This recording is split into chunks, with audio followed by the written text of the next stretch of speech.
How are we doing, everybody? Welcome back to the channel. We're on Swanson. This is one only Paula M. We're feeling better today. We're in a better mood. And we've got a lot to talk about, from what is in our burgers to Erika Kirks' half-brother to BLM being funded by the Chinese Communist Party to 12 people who've been arrested in the UK for flying a drone under the Terrorist Act because of, you know, the faith of the people, the event he was at. And what else? Probably some royal stuff. And so now we've gone from leader of the FBI nipping on the Joe Rogan podcast to the vice president nipping on the Joe Rogan podcast to talk about nothing other than the Epstein files and to tell us how he would personally quash a conspiracy theory. And it's just a madness. But Paula, how are you doing today? I'm doing well, Ron. City had a rough night last night. I don't know what it is. I think it's the air quality. Yeah, maybe. I think it's the air quality because I took her for a walk, and yesterday was the worst for the fires, you know, that are going on here in Toronto. Well, in Ontario. It's a nightmare. She was really sluggish. It was just a nightmare. You know, she gave me a hard time sleeping because she sleeps with me. So, yeah. But other than that, it's fantastic. I can see the sun today. It's sunny. Yeah, and a little Before, bit. we couldn't see that. Yeah, well, that's good. Well, look, if you're just tuning in, thank you for coming and joining us. Please like and share. YouTube is not going to do that for us. So if you would do us all a favor and push this out, I would appreciate it. Now, Paula, where would you like to start this morning? Do you want to go in with some royal stuff and then we'll go into the Erika Kirks? It's insanity. It's insanity, Ron. People. Okay. The royals, you know, the things that Harry and Meghan are up to are literally small potatoes, and I believe are put as a distraction from everything that's really going on. Yep. You know, but the problem is that they are dangerous because they're being used for that, and they're being rewarded. Because this is the things when I tell you, people say, "Oh, why do they matter?" They matter because if this is the very public symptoms of corruption flaunted in our faces, you know, shoved in our faces. Harry yesterday was at the Time 100. I don't know if you saw him. Remember, this is the man who claimed that every click of the camera, literally, here, I'll show you. I'm going to show you how he looks. He even said that the paps were the greatest there were right there. I'm showing you this right now, Ron. You can see him there. He was, again, without Meghan. Hezbollah's current capability to threaten. Look at him. He's driving. He loved the cameras. They were taking pictures of him. Look at him. Key parts of your life, more than winning. Oh yeah. I mean, he has got a different pep in his step now. And I watched more of that podcast that you done, Paula. And you know how we were saying, certainly sharply reduced. I mean, you know, if Hezbollah had 150,000 rockets and missiles, including thousands of precision guided munitions. I can't find it. Hang on a second. Before, it's one of your tabs. The vast majority of those have been destroyed, and so they still have probably tens of thousands, but certainly not anywhere near the number that they had. There could be a minute. You could be listening to this. I thought it was me. Hezbollah eliminated. You know, these are the things that happened to Special Forces commanders were eliminated. So they've been significantly degraded. I mean, they're still a dangerous force, and they still can inflict casualties. But they're certainly nowhere near the level of potency if it was happening to me. And retaliatory potency that they had before, and that was always sort of what. Yeah, you need to keep talking. I can't hear anything. You'll just need to keep the show going. Military force to stop Iran's nuclear weapons program. Was the ability of Hezbollah to unleash these, you know, tens of thousands of rockets and missiles on Israeli cities. Oh, I've got 7 children. If anything, I can do with so I would be willingly, happily but they're still dangerous. And the more money Iran gets through the MOU, the more sanctions relief and here he is. That is provided, the more opportunity they have to rebuild Hezbollah, rearm it, and reconstitute it as a dangerous Why threat. don't you put yourself in mute, Ron? You weren't in mute. Now you are in mute, but before you weren't in mute. I know. I found the tab now. Oh, okay. No, there was so many there were so many tabs, but I need all of the tabs open. Like I need them all, so I couldn't just like close them all. Okay, so what were you saying? You were watching Harry's interview yesterday. Oh yeah, I was watching Harry's interview yesterday. You know how we were talking about how it seems like a psyop to repair his public image. Yeah. Well, they've done a segment, right, which is, you know how we always say how out of touch the elites are and how out of touch famous people are. Well, they've done a segment where it was like they would sing a little bit of like a television jingle, right, to see just how relatable he is, how he knows all the TV adverts and all of that. And they done that, and it was all a big joke because he knows, you know, washing machines, you know, clean better with Calgon and all this kind of nonsense. And it just stunk of, do you know, if I didn't know any better, I would have been like, who is this? This isn't Harry. Very charismatic, very funny, very down to earth, relatable. It was crazy. Excuse me, are we watching the same interview? Because the interview that he gave is very cringe. The actual podcast, I know that they released the behind the scenes ones because the actual podcast is really cringy. The way he's grabbing the man's hand, the way he's flirting with the man. Yeah, that's what you call making yourself relatable to a 2026 audience, Paula. Like that. What you're talking about? One of the English. Have you read the comments, mate? Oh, it doesn't matter. We're mission accomplished. We're all talking about it. Okay. No, but we're going to talk about it. But I don't believe that it was a great. I don't think he was charismatic at all. In fact, you have to wait almost half an hour. You have to wait. You had to wait almost half an hour into the podcast for him to finally talk about Invictus, and the reason why he talked about it. But no one cares. No one cares about Invictus. I'm not talking about it from information that he gave over. I'm talking about it from evaluating him as a human being. Because all that matters, Paula, is how clippable are you? And how short form content are you? That's all that matters in the 2026 But game. He's not. All the clips and everything. It doesn't matter because the clips of him are hilarious. Hilarious. It's funny Harry. Oh, this is a funny clip of Harry. He's 42-year-old. Yeah, Paula. It doesn't matter when we're talking about like how to market yourself online. He's absolutely smashing it out of the park. It's mad. And it's crazy. Also, how is a podcast with 100,000 followers got such an algorithmic favoritism because they've interviewed Prince Harry? I mean, it's a complete shill interview. It's a complete shill interview, 100%. No. But the thing is, you know, I have a team that represents me, and they told me that they bought over 180,000 views off the bat. So when you started off, when this thing dropped, almost immediately had 100K views, in spite of the fact that it had less than 10 minutes out. Mm-hmm. Interesting. Yeah. For example, the one with Prince William. Have you seen the one with Prince William? And Trevor, he was interviewed by Travis Kelce. I think that's Taylor Swift's husband. It's got over 1 million views. It's really cool. Really? Yes. It's called New Heights, the podcast. And wait. Are we about to find out, right, that William did it before Harry, and Harry? No, he did. Harry did it afterwards. This gets better. This gets even better. And you know why he used all his names and titles? Because Travis Kelce, I think is that his name, Trevor or Travis? Travis Kelce, I think. Yeah. Yeah, he introduced William with all his titles, like all over it. So Harry, this is why he was trying to do a mockery of that interview, because William did an interview 2 weeks before with Travis Kelce. Oh my God. Oh my, I can't believe this is a real thing. What are we living in? Of course, it's been all over. And you 1 million views 13 days ago. Yeah. And these are all organic. Apparently, William's got a YouTube page.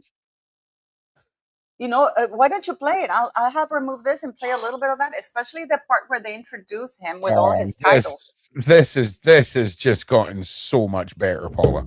So Harry has been literally tracing everything that William does. For example, you know that we talked that Meghan had a daytime nominee, which is the ugly cousin of the primetime Emmys, right?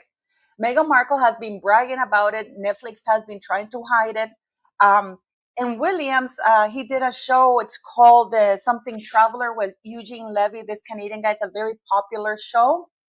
Has been nominated for 4 awards in primetime Emmys.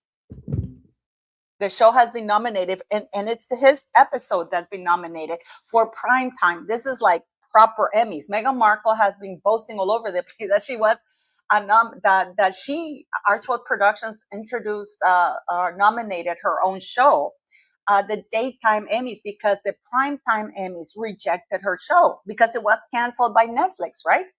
So this is why she's putting it all over the place, because she found out that William's show, the episode where William was in, was nominated. The show got 4 episodes. Look at it. But you should go at the part where they introduce him with all his titles. It's absolutely fantastic. No, I don't care. I don't care about any of that. So yeah, why is William not hated? One of the supporting. William will be ushering in the new Islamic country. You got to understand. I don't think so. That's fine. So William's keeping up the appearances right now, but he'll fall in line just like every other royal and do as daddy says. And I believe that if this is like I say, this makes a lot more sense over a Zoom call. But this is, do you know how cringe this is? Right now, I see the cringe, Paula. This is Kelsey.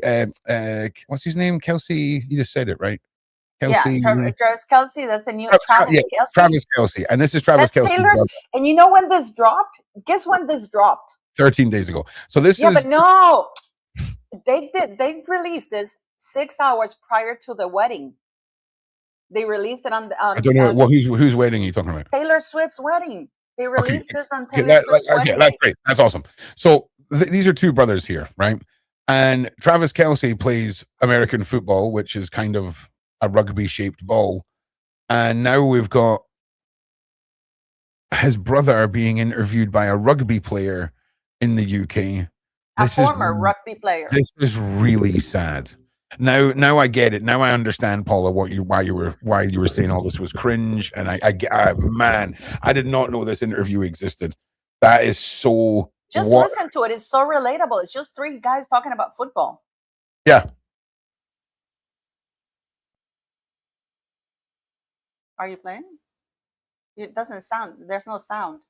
He hates England too, and he hates the UK. It's crazy. He's a spiteful man. But you can't hear the sound. We can't hear the sound. Oh yeah, sorry. Thanks to our. Yeah, I don't want to play any of that music. Wait until he announces him. This is why Harry says. There we go. To new heights, ladies and gentlemen, boys and girls, a Wondery show. We are your hosts. I'm Travis Kelsey. This is my big brother, Jason Kelsey. And boy, do we have a good one for you again. This is a unique one that we've been pretty excited about to maybe get. Here you go. Alrighty, Trav, it's the World Cup, and we haven't had any. Shut up. Anyway, so I'll put a link to this. But if you're missing the great part, and there's a reason why I want you to play that, Ron. I'm not just going to play through the podcast. Soccer fans. No, it's at the beginning. No, man. Here. Do we know any soccer fans? Well, maybe our guest today, the 6'3" Prince of London, England. Maybe. What? That's right. The president of the English Football Association, the viceroyal patron of the Welsh Rugby Union, the Duke of Cambridge, the Duke of Cornwall, the Lord of the Isles, Prince of Great Stewart of Scotland, Earl of Chester, and the Prince of Wales. Ladies and presenters, please welcome His Royal Highness Prince William. I can say, like, that is funny. Like, I dig that. Oh! Those though. So when you compare this, this is why Harry. He says that's quite an introduction. William didn't ask for it. Harry, on the other hand, when they introduced him on that other podcast, he asked them to introduce him as a duke. They were mocking him because they're trying to mock Travis Kelsey that he introduced William with all those titles. Actually, William corrected him in one of them. He said, "I'm not a patron. I'm just, funny. I just sponsor. I just, It's too funny. So yeah. So now you see why Harry's thing is so cringe. Yeah. Because this is a very funny interview because they're talking about, these are 3 dudes talking about football, very relatable causes. Oh yeah, I'm with you. I'm with you. It looks great. But you got to understand, the only reason Harry's coming back is because William's never going to take the throne and will never have the crown. Okay? It'll be a fire or a car accident or something, but it's coming. 100% is coming. Don't say that. No. 100. Well, listen. William isn't going to, like you say, he's not going to usher in the Islamic takeover. So he's got to go. Simple as. Like, he's not going to fit in with the monarchy. Okay, well, we'll see. Don't call bad things. Don't call bad things into people's lives. Nah, You know, I'm I not actually calling. I'm wanted to talk calling. because yesterday you were saying People need to get there's ready. nothing we can do. There's nothing we can do. I think that that's not the way you should tell people that there's nothing we can do, because if we're gonna die after we're born, why live? So people, the way that we should phrase things is that if things are tough, it's a bitch. No, these are the things that we can do. But these are the things that we can do. You can tell your kids about Santa Claus, and that's fine. That kind of level of lie and conspiracy is fine. But when you said yesterday everyone goes on strike, so I broke it down after you left. So if we all went on strike for a month, the only people that it's going to affect is you. Your tax payment and your national insurance will be covered for a set period of time by the government.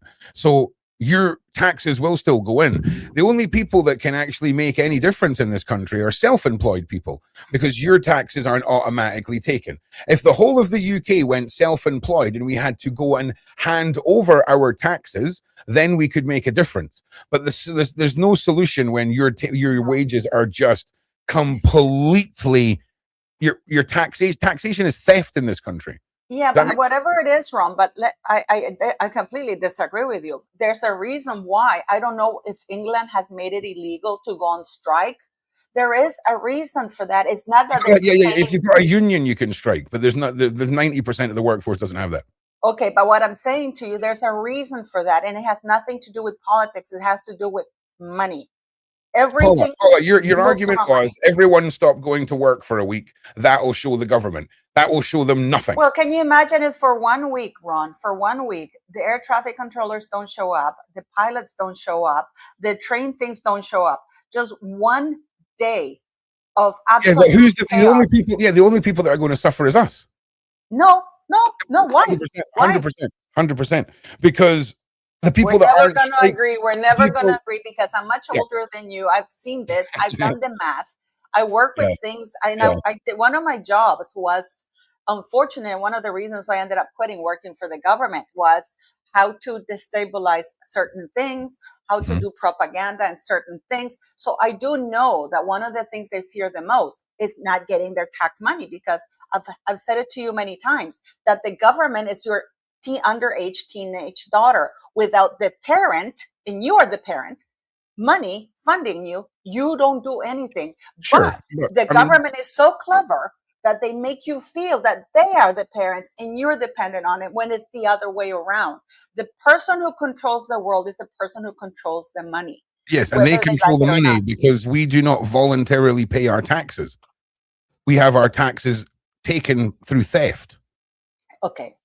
When you get your wages, the government has already taken the taxes off it. I understand that, but if businesses are suffering, Ron, if you have a huge loss, because for 1 week, they've imported 700,000 immigrants to rapidly fill those jobs. You can't rapidly fill an air traffic controller. That's a very honed in thing. There's a lot of things that are specific, and it takes time. It takes more than a week. Yeah, I understand that. But you've jumped from the general person to air traffic controller. But I'm talking everybody, Ron. I'm talking everybody. You're only thinking of the carpenter. I'm thinking everybody specialized. I'm saying everybody. You hit the people where it hurts the most. Yes, I understand that. So how long can you go on? So if realistically it takes 2 years for us all to all stop working for 2 years, everyone's going to be homeless because the banks will take their houses and their kids are going to go hungry and stuff like that. The banks won't have personnel. The banks will have to fork out insurance because their personnel don't show up. Yeah, trust me, I get what you're saying, but the only way that your plan works is if we have to voluntarily pay our taxes and we withhold an entire nation's worth of taxes. It's not as simple as that, Ron. It's not as simple as that. What you're talking about when you don't go to work, there's a welfare system that kicks in. That welfare system or financial is from the government taxes. That's your money. So you're bleeding them dry with that. Yes. Let's get into the topic, because otherwise this should be a whole video. I will bring my graphs next time. It's a back and forth. Yeah, I get what you're saying, but reality and graphs just don't match up. It's one of them. Yeah, I mean, yeah, exactly. It would usher in the new age of AI air traffic control, AI transport They can't pilot. do it. They can't do it. 100% Even they you can. know, like The I just first had a AI, first no. AI, no driver flying taxis launch in 14 months in London. Let me put it this way. You know, my son is studying aerospace engineering, right? And he's actually studying flight. He's actually wants to take a pilot license and stuff like that. And there's a school here in Toronto, in Ontario, where they do AI simulations. And I was saying to Henry, why don't they use automatic pilot to land and stuff like that? Because he says that you can't even rely 100% on machines like that, because there's always a flaw. There's always something that could happen. There's something that could happen with a human being, but you have more chances with machines. Because I said to him, but if you're already doing it in the AI flight simulator, can't you just get on the plane? Because it's not the same. You're not feeling the pressure. You're not feeling the wind. Yeah. Okay. So what I'm saying is, you're talking about disrupting public service and public life. I'm talking about a way for us all to continue going to work and withholding the funding that we receive from our work. You can't do it. You can't. Correct. Is okay. How are you? No. We don't need any more analogies. I'm just letting you know that was my point. Okay. Okay. It's like, you know, how you have to upset if you're teenage, you have somebody, there has to be some sort of discomfort to something that you have to create in order, and somebody, you have to suffer a little bit. I can tell you of one regime that went down because if I'm not getting to give another point over, you're not getting to give another point. Let's move on to the main points. How about we do that? How about we do that, Paula? All right, I love you lots. So Erika Kirk, right? I seen this video today, Paula, right? Yes. And listen, I know a lot about her. If you're a regular to Ron's shows, like Ron does a lot of stuff other than just his shows. So sometimes we have to just like kind of steal the odd piece of content. You're not showing that. You're showing Prince William. Yeah. I know. I'm trying to find the right video. Mm-hmm. And because I closed everything. Oh my God. You know, Ron, when I did my first video about Erika Kirk, everybody came for me. Oh, she's the grieving widow. Is she really grieving? Yeah, my grandpa died in 1978, and I still can't talk about him because I adored him so much. And this is a woman who was asked if you could bring Charlie Kirk back, would you? And she goes, no, I think he wants to be a martyr. This is a young man with children. This is a woman who was saying that he was with the Lord instantly. He closed it.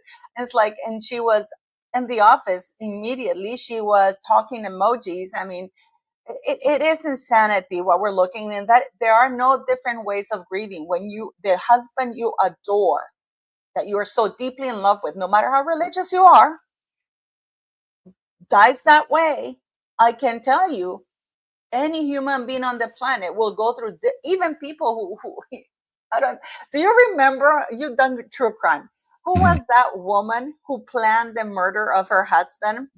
And they caught the guy that she had hired a man to have her husband killed. And then the guy felt bad and he told the police. And I can't remember who her name. Yeah, I can't remember the name of the woman, but I remember. But the thing is that she comes back early, and the police are talking. They already knew everything, right? And she comes back early. If anybody on the chat knows, and they're saying, they let her think that the husband is dead. She goes, "Oh my God, no!" And she's like, "I think I've seen that footage." Do you remember that? And it's like, she was like all over the floor crying. That can't be. Erika didn't have that. She forgave the alleged killer. And in my video, I said this: if you're going out in the main stage and saying, "I forgive the killer," that is a presumption of guilt. That is not right. That is actually should be illegal. That she did that and say, "I forgive him." With all the glittery pants. Look, have you seen Erika Kirk's brother? Oh yes, I sent you that clip. I sent you that thing on WhatsApp. Right. Because I'm telling you now, this is bananas, right?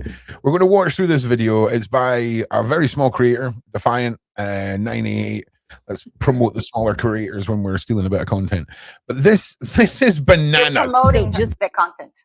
Yeah, listen, this is bananas. Okay.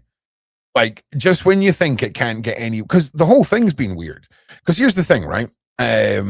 Like, there was the total lockdown of the evidence, correct, Paula, throughout the whole of the court trial, right? And then we start hearing about oh my God, all of this groundbreaking evidence. Candace Owen has been lying to us all. Right? And then out of nowhere, we've got Erika Kirks' brother. Now, here's the two things that we're going to talk about today. Erika Kirks' brother and what exactly would happen to a human being if we're going to say that rifle was used to kill Charlie Kirk. Okay?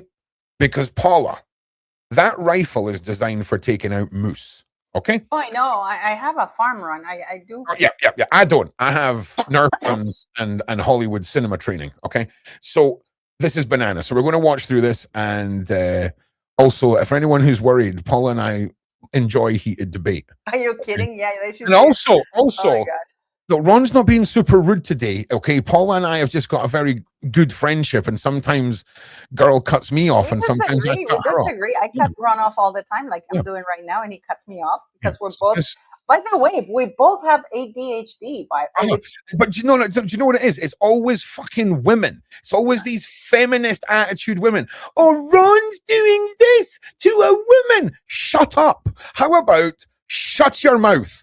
Okay, here we go. Let's watch this. When it looked like the questions surrounding Tyler Robinson were finally starting to settle down, we've got another twist that's shaking everything up. And this time, it's Erika's supposed half-brother, who apparently nobody in the world had been paying attention to before now. Now, as y'all know, ever since Charlie died, we've all been debating whether or not Tyler Robinson was actually the person seen on those. Now, this is amazing, right? Because this is apparently the limp with the gun down the leg, right? Now, this is a fun thing we can do at home, kids. Okay, like you can just get a broom handle and shove it down your trousers and try and recreate it, right? The widow. Because I swear to God, I want you to watch this. Right, the widow, right? I want you to imagine that you're somebody who's meant to be limping and you keep forgetting that you're limping. And I want you to walk. And the reason why he's limping is because he has the long rifle, which he can't bend the knee, but then he forgets which leg to use. So, yeah, right. You'll see. It's brilliant. Anyway, how long did it take for me to pause and talk? 19 seconds. Oh God, this could be a long day. Here we go. Surveillance cameras. I mean, people have spent months slowing down the footage frame by frame, pointing out details that don't quite add up. But this latest photo, it's sending the internet detectives into overdrive because the guy in that photo, the one who prosecutors swear is Tyler. I'm sorry. That's the same person, mate. Like, and he's gone quiet the last month, or he was quiet a month before Charlie was. Oh yeah, I'm sure quiet on all social media. Oh, I'm sure he did. I'd be real quiet if I just so happened to look like the stunt double for the one guy who prosecutors swear is Tyler. Charlie was. Oh yeah. That's because he was preparing for the mission, mate. It's exactly like Erika's supposed half-brother, down to the shape of their chin, the moles, everything. So now everyone's asking whether this is just an incredible coincidence or whether it could explain why there are so many gaps in the official story about Charlie's death. Now, the reason that this is so significant, aside from the fact that it's new footage, they showed him parking, they showed that he has a distinct car. The person that we're stealing the content from is also stealing her content from other people. It's the great circle of content gift, okay? I'm going to be very curious if Tyler Robinson's defense is that that's not him, because that's what many people have been saying for months and months and months. It's not him, that's a fake, that's somebody else. We've seen AI-enhanced photos that make it look like it's somebody else. So the question is the defense going to try to claim that this is not him at all? But before we get into why any of this matters, we have to talk about how this theory even took off in the first place. Because it all started after photos of a man identified online as Erika Kirks' supposed half-brother, Travis Guinta, suddenly began circulating across social media. And that alone caught people off guard, because most of us had no idea Erika even had a half-brother, let alone one she was close to. But that's not even what sent the internet into a frenzy. The real reason his name exploded was Erika's pink outfit. I mean, mate, what the hell is that? A fire hazard. What the hell? That's a fire hazard. I've been looking at things. This woman has access to money, and this is she pops up wearing like what, a marshmallow thingy? I mean, looking like the Michelin Man. I mean, she does. Listen, it doesn't. We will never ever be able to have as much fun as we have with Meghan Markle. Okay, like it doesn't matter. Yes, we can. She's a Meghan Markle. No way. No way. Erika Kirk, for whatever you want to say about her, is never going to turn up in a crushed anything. Okay, not like I need to iron my. She's just as bad. She's going to turn up in leather pants. leather pants. And sexy hot top. Right? Let alone one she was close to. But that's not even what sent the internet into a frenzy. The real reason his name exploded was because people started claiming he looked very similar to the man seen in the stairwell CCTV footage from Utah Valley University on September 10th, 2025, the day Charlie died. One viral post said, "Meet Travis Guinta, Erika Fransvy's stepbrother, aka the man in the stairwell at UVU on 9/10/2025. From there, people started posting side-by-side photos of Travis and Tyler, pointing out every similarity between the both of them, from their build to their facial features to the glasses they were wearing. And that little fact, it changed everything. Because once those comparisons started spreading, people started side-eyeing that CCTV real bad. Now let's talk about why it's been so hard to let this story go. As you guys probably know, questions about the CCTV footage have been floating around since the very beginning because it never really added up. So when this new photo popped up, it really went off. It didn't take long for people to download Travis Guinta's entire biography. This one viral tweet said, "Meet Travis Guinta, Scottsdale firefighter, PVCC fire science instructor, and elite endurance runner." From there, people started digging even deeper, because at this point, it's looking like there's a connection here that we don't know about. I mean, since the beginning of the case, there have been doubts about Tyler Robinson's alleged role in Charlie's death. Ever since day one, his family have repeatedly pointed out that Tyler wasn't the type of person to resort to violence. And before you say it's only natural for his family to defend him, even people close to Charlie have talked about how they don't believe Tyler Robinson was solely responsible for Charlie's death. Take Candace Owens, for example. Since day one, she believed Tyler could have been the gunman, but he wasn't acting alone. I mean, he seemed to have so much insider information for an inexperienced kid who just hated Charlie's opinions. The whole thing felt too smooth. And that's the one part that's hard to ignore. But this is where the conversation took another turn. Once people started rewatching the leaked court video frame by frame, some details we hadn't noticed before started popping off the screen. Now, if you've seen the footage, then you already know it lays out the prosecution's timeline for September 10th. But for those who haven't, the clip shows Tyler Robinson arriving on campus, walking around the area where Charlie was later attacked. At first, he was wearing a red shirt, but then he changed into all black. That's the individual in the red t-shirt and the shorts and the shoes. And do you believe you recognize who that person is? Yes. Who is that? I believe that's Tyler Robinson. Then the footage shows him positioning himself on a rooftop and later jumping down after the incident. What really got people... I swear to God, am I confusing the Trump assassination with this? Because I thought he climbed down something.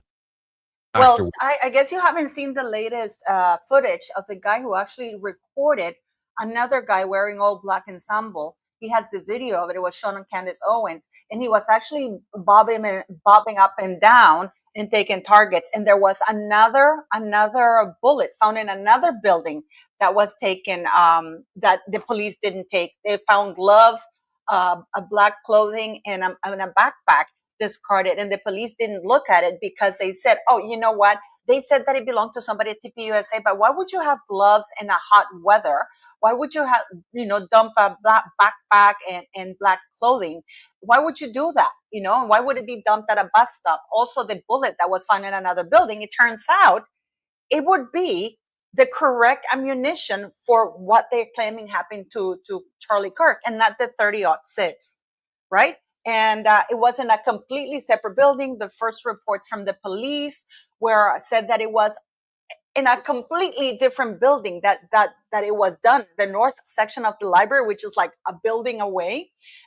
Those were the reports. The reports were that the man was wearing black all face, and the witness who recorded, Candace played the recording of the guy, is all dressed in black. He said that he was doing very tactical things, like going up, and every 6 feet he would go down. Going up is like scouting, and that he saw him fire. So it's incredible. And now during the trial, the experts found the following things. They found multiple DNAs, and get this, Ron, the most degraded DNA is the one belonging to Tyler Robinson. It should be the other way around. Because, if he's the last one who held the rifle, his DNA should not be degraded at all. Yet they found DNA from his lover and stuff. And also they found dust inside the barrel of the rifle. Hang on. Let's continue watching this bullet, right? Because But you know, it's such a mess. Like, you know, last night I interviewed Ryan from Epstein Isn't Dead from their whole campaign and their website, right? And the way they lay out all their info is great. And they've got a little list now of the 14 things that had to go wrong to make the official Epstein, you know, unalived himself narrative real, right? And I mean, it's just it's crazy. So I'll make sure there's a link to that for when you can go and read it all. But it's like this, where, you know, we just watched him walk in with a limp because apparently different legs. Yeah, apparently the gun was down his trousers. But the rifle supposedly was allegedly along the thigh. So this is because it's a long rifle, which doesn't make sense because they said that he had a backpack where he had the rifle folded. So why would he have it like that, you know? And nobody has brought that up because they claim that he had it in this is why he had the screwdriver, because he had the rifle folded. So, you know, he put it in a backpack, which doesn't make sense. And then he screwed it up on top. Yeah, I mean, like, none of it makes sense. Let's look at the two theories. It's broken in half and in a backpack, and it's in one piece and shoved down the trousers. Because I'm sure the backpack's only like a standard. Like I've probably got a backpack the size of his backpack, and the barrel ain't fitting in there. Oh, you know, and the policeman who went to the building, on top of the building, because that's where he thought it'd be. He asked himself to be in that police section, in that police group, and then his body cam died 27 minutes into the shift. So the camera died immediately when he got on top, so he couldn't record anything. There was another person wearing civilian clothes that he doesn't remember who it is, but he believes it was a policeman because it showed him some sort of a badge. And yes, the body cam died after 27 minutes, even though those cams are to run for 14 hours straight. Yeah. I just want to say the side chat's on fire today, right? You guys are hilarious. But there has been multiple occasions this week where I'm trying to do interviews and you guys start saying hilarious things in the side chat.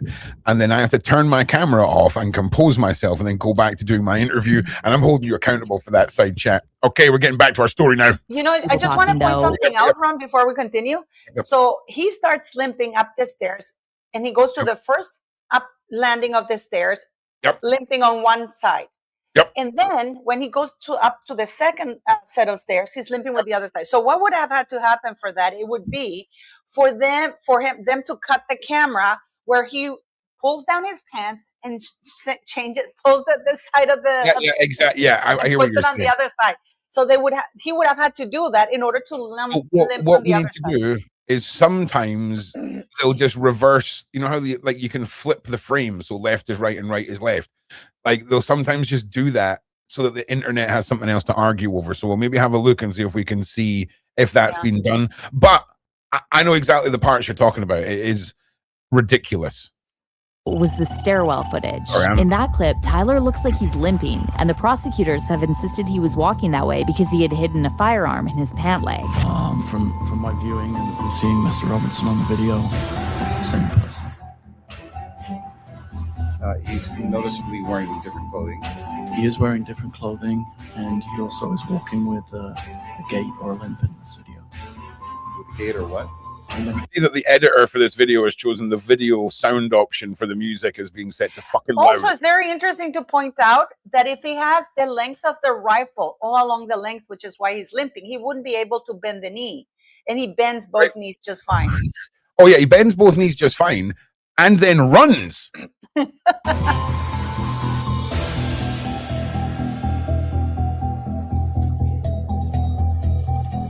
So this is the part I want you all to pay attention to, right?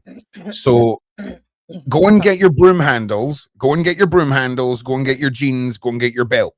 Shove the broom handle down your trousers, down a leg, and try and go up the stairs. If anyone that falls and breaks their neck or breaks their leg, we are not liable for any of your accidents, okay? Because just take a look here, because I feel like there's some knee bending.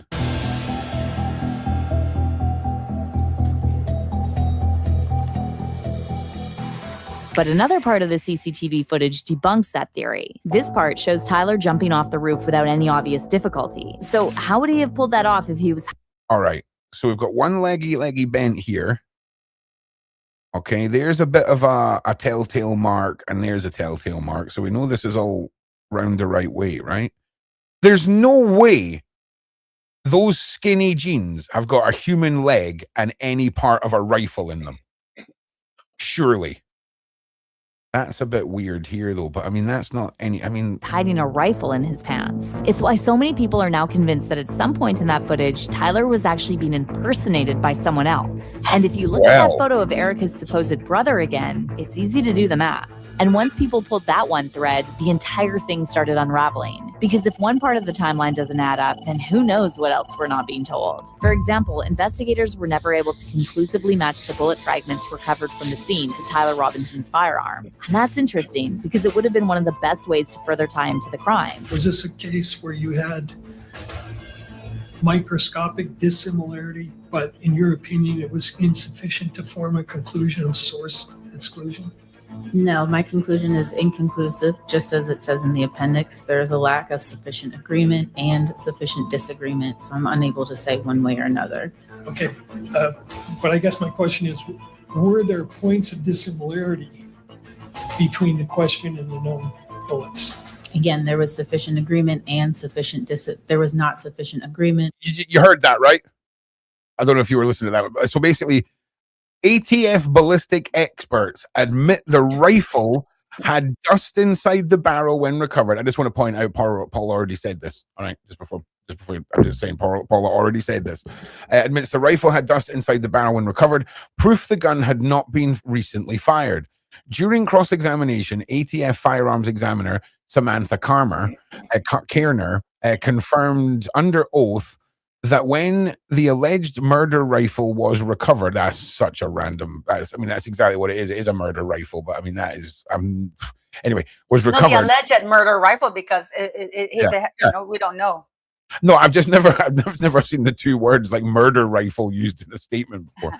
There was a lot of dust and debris inside the barrel. When asked if she inspected the interior of the barrel, she replied, "I believe my notes state that the debris and dust was observed inside of the barrel." Now, she goes on to say, I'm going to replay this little bit here, where she goes on to say that they can't even agree if the bullet fragments came from the gun. So, if they can't agree, Tyler's going to go free. Like, if they can't say that the bullet came from that gun, how can they prove that it's Tyler Robinson? Well, in my opinion, there shouldn't even be this hearing. I don't know if you know, the latest evidence is that, he allegedly sent these messages from Orem. He admitted it. There's the fact that he admitted it too. Yeah, like in the messages. Yeah. No. They alleged because when the messages were sent, the location was Orem. They have disclosed that. Well, it turns out that while he was supposed to be sending those messages, he was eating a steak in Panwich, which is about 3 hours away. And they have witnesses. The people at the restaurant called the FBI, and they said that is exculpatory evidence that he was, how can you be sending messages from Orem, which is 3 hours away, and he left around 9:40, which would have been, he would have gotten there around 2 in the morning, 1:32 in the morning. They also saw a bald guy. They choose not to disclose, the police, which is, I believe there should be legal things that they do. That there was a witness who saw the what's his name's car, Tyler's car, but the witness saw a bald man driving Blake Neff and with three other men in the car. We know that Blake Neff now says he doesn't remember where he was on that day. He's bald. So that is exculpatory evidence. And they have the witnesses, they have interviewed them. The guy is there saying, we have provided, they have the actual receipts, they have ID'd him. Everybody was there. We closed at 10. He was here right before we closed. He left. He was driving. That's a 3-hour drive. If you're going legal, so he couldn't have sent the messages from Orem if he's eating a steak somewhere else, period. And then they claim that he was already in custody when he sent other additional items. this is why they questioned the witnesses. One of the policemen, he says, so on the 11th, at this time, he was in custody. He goes, yes, he was the 11th. And the defense attorney goes, are you sure it's not the 12th, dude? Because if it's the 11th and it's that time, he couldn't have sent the messages, you know? So. Yeah. But here's the thing, right? All of the points that that point is completely relevant that you've just made, right? It's completely relevant, right? But there's so many little points like this, and but you know what the worst part of it all, Ron, sorry to interrupt you, is that the defense knows this and have never interviewed nor brought these witnesses. They've never gone. I understand the prosecution not wanting to do their job, but if you're the defense and you have witnesses who place your client elsewhere from something, that is immediate grounds for. Yeah. Did you see the stramash of the pretrial thing? That was in, I think it was in February, I think it was, or maybe it was March, where they all went in and they were discussing what they were going to bring in as evidence and who would be witnesses and all of this stuff. And the absolute shenanigans of that. This was always going to be a nightmare being dragged out, and it's going to be another disappointing result. I really do feel. Well, I hope he makes it alive to the trial, because it's 18 months before the trial hits. And let's not forget that it seems that people are not safe in custody. You know what I mean? Yeah. Also, I just want to go back, just for the people that were worried that I'm putting negative things out into the world when I was talking. Listen, I've reached a point, right, where you as the people have been spoon-fed so many comforting lies for so long. I need you guys to sometimes hear the tough love reality. We're talking about a monarchy that was quite happy to destroy a princess. Okay, my Diana, my Princess Diana. So trust me, sausage fingers, whose children adore their mother. Okay, okay. There is nothing I would not put past this man. He's betrayed his country. He's betrayed his faith. Muslim king. He's betrayed his own mother. He's betrayed. Do you know he's the only king in the history of kings, right? To rewrite to go back on the faith of his nation. The oath, right? And you can't do that. You can't do that. You can't legally do that, because that is written in law. Correct. In fact, the oath says, correct, will you protect and defend the faith as written in law? So he's breaking the law. He's trying to unilaterally change the law, which is illegal. But here's the thing, right?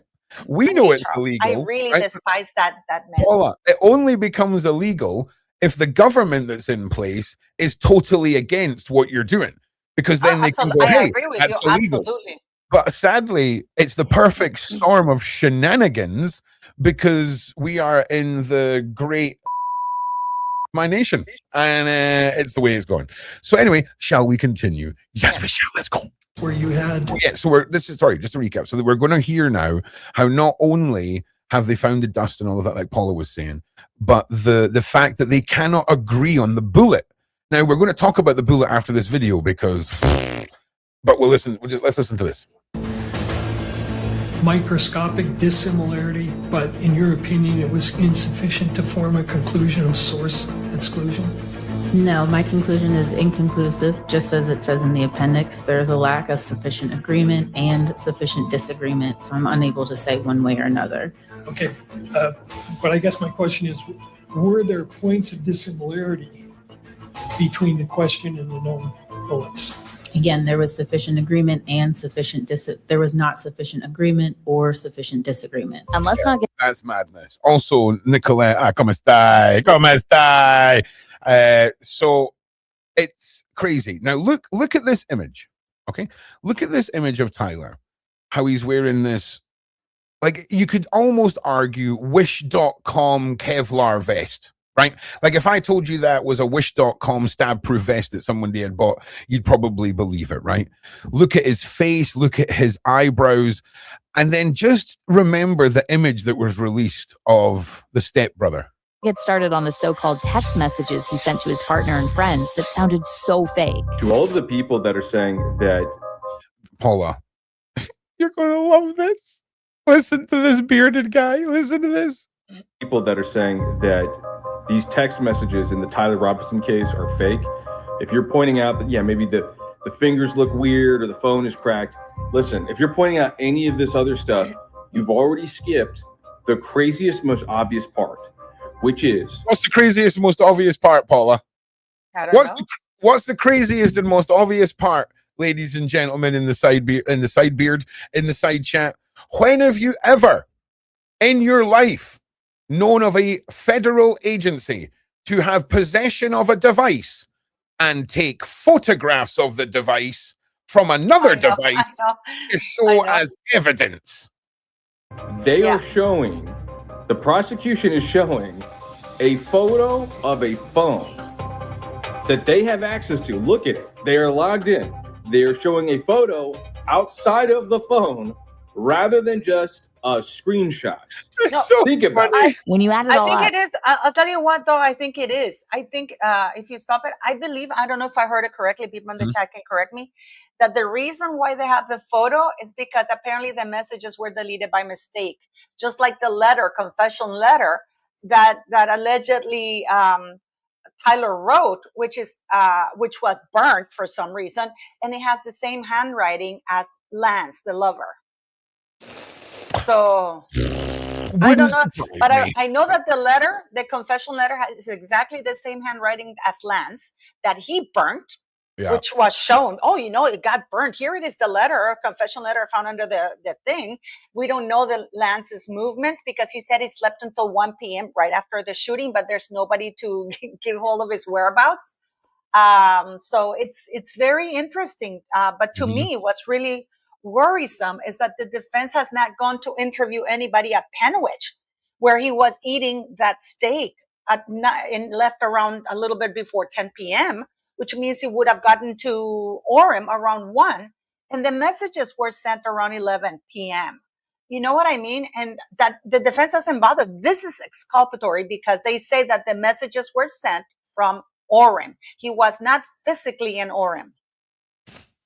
And when you have dust, I know some people ask me, when you have dust inside a rifle, could that be from when you fire a bullet? Could that leave dust? It's not dust that leaves, it's powder, which is different, But when you have dust, dust is a very specific word. Dust means that it's been in the shelf and it's gathered dust and it goes inside. There's a big difference. When you fire a rifle, you get powder, you get residues, and residue would have been the word used. 100%. That was what they were saying. In fact, you're never going to hear a case where you're said a gun was fired and the bullet dust was found inside. It's just, it's never going to be said. So it's the equivalent. And also, this is incredibly important. It takes a long time for DNA to degrade. So the fact that Lance's, there were 4 or 5 fingerprints, DNA on that particular rifle. But the one that was degraded the most, which degraded means that it was worn out the most, is Tyler Robinson's. And if it was the last one holding the rifle, his fingerprints would not be degraded. It takes months for things to degrade. And they, I mean, not when the FBI get their hands on them, right? I've heard, Paula, the evidence can catch fire at a rapid pace and can fade away in record time.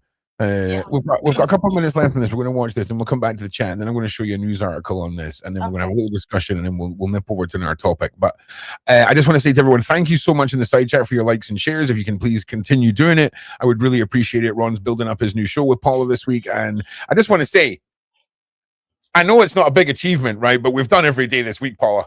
All right. Yeah. Like, I just want to say, we've had some time changes, but it's been a long time since Ron started something and finished something, and there was no chaos in between. So I'm giving myself a pat on the back. And I know you're all like, oh, wow, he's congratulating himself for managing to turn up to an hour show every day. Yeah, I am. Okay. Maybe your life's a lot harder than mine. I don't make your life. Okay. This is my life. All right. So big up me. Right. So let's continue. It doesn't look so good. And Paula, And Paula, she's been here too. I'm not just taking all the credit. I'm just saying I'm unreliable this year. That's the point I'm making. And that's why people kept going back to the comparisons between Travis Guinta and the man in the stairwell footage. Sorry, I'm going to put this back 10 seconds so that we can go into this here. Think about this. When you add it all up, it doesn't look so good. And that's why people kept going back to the comparisons between Travis Guinta and the man in the stairwell footage. One comment that gained attention went, "Looks like him, just saying. If it was my husband, I would want all camera angles and suspicious individuals questioned. Not saying she knew, just saying it's suspicious."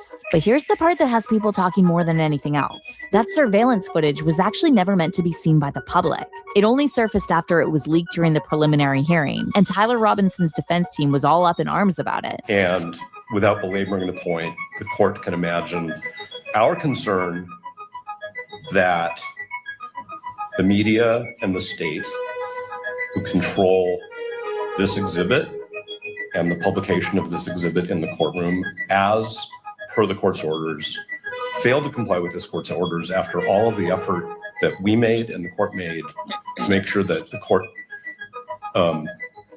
balanced everybody's rights, including the rights that we're concerned about, which are Mr. Robinson's. That reaction made sense to a lot of people, but what didn't make sense— oh, he's got a prison cold sore— was the lack of concern coming from the people on Erika's fucking hell, man.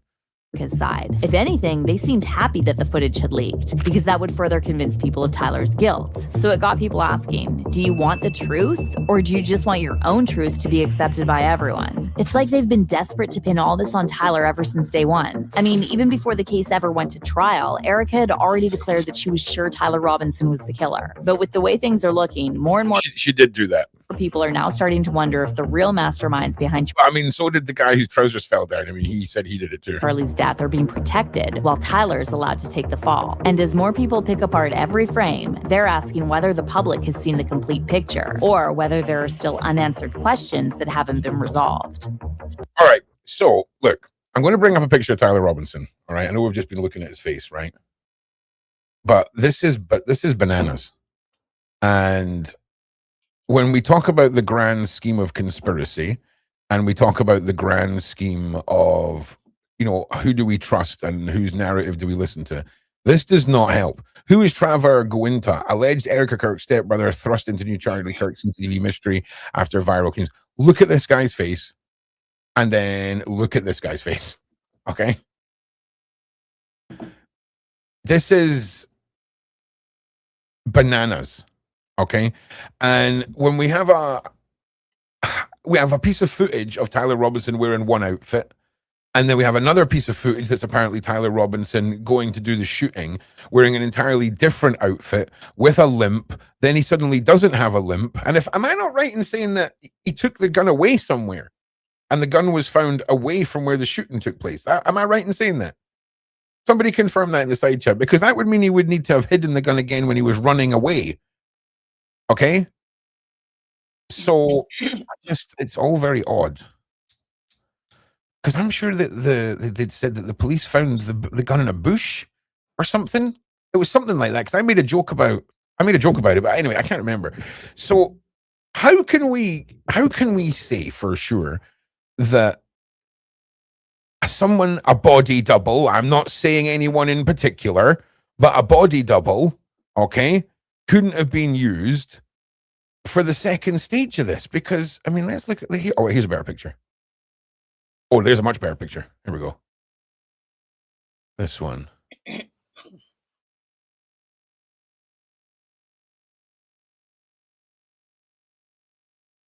I mean, come on. Come on. It just doesn't match, you know, that poor guy.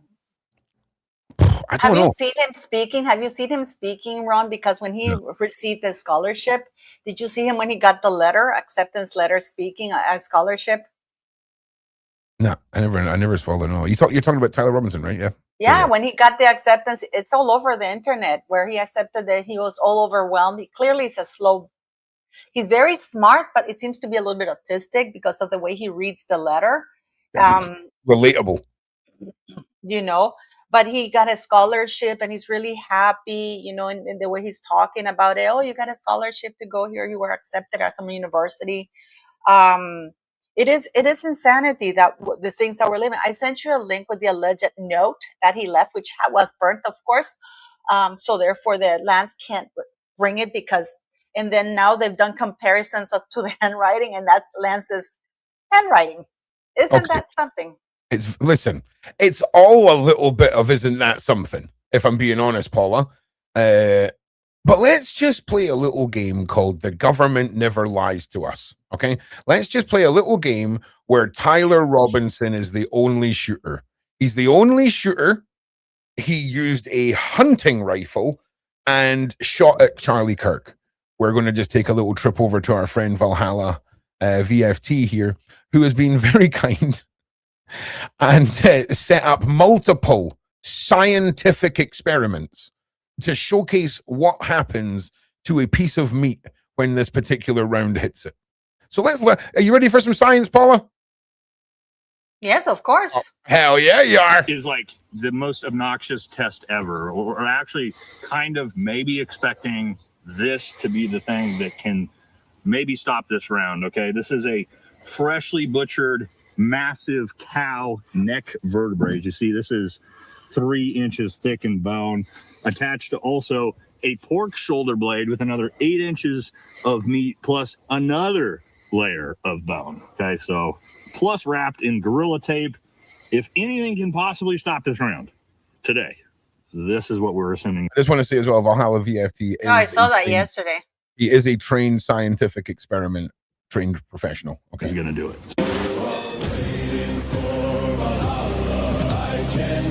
All right. So here we go. Let's see what happens, everybody.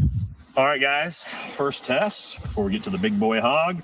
We're going to do pork shoulder blade. It's frozen also to add a little resistance.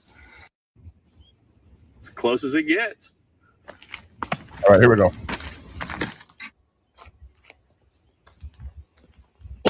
Yeah. Yeah, that's Thanks,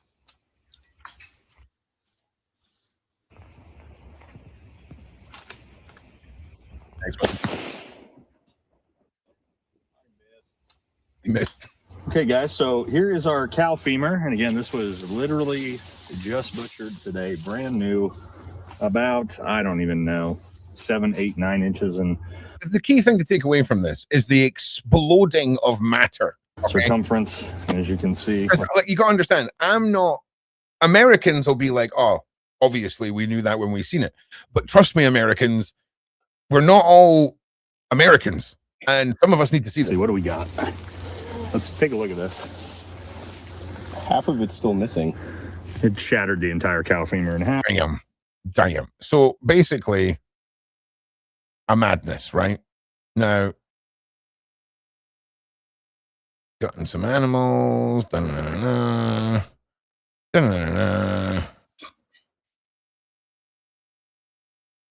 This to be the thing that can maybe stop this round, okay? This stops this round. We all have to go and buy a roll of Gorilla Tape, okay? Because that's I'm just saying. This is a freshly butchered, massive cow neck vertebrae. As you see, this is 3 inches thick in bone, attached. Can we all just, for the sake of this, argue then that this, if we were to look at our neck, right, where Charlie was hit, this is as far as like a Wish.com home experiment. This is pretty good. Also, a pork shoulder blade with another 8 inches of meat plus another layer of bone. Okay, so plus wrapped in Gorilla Tape.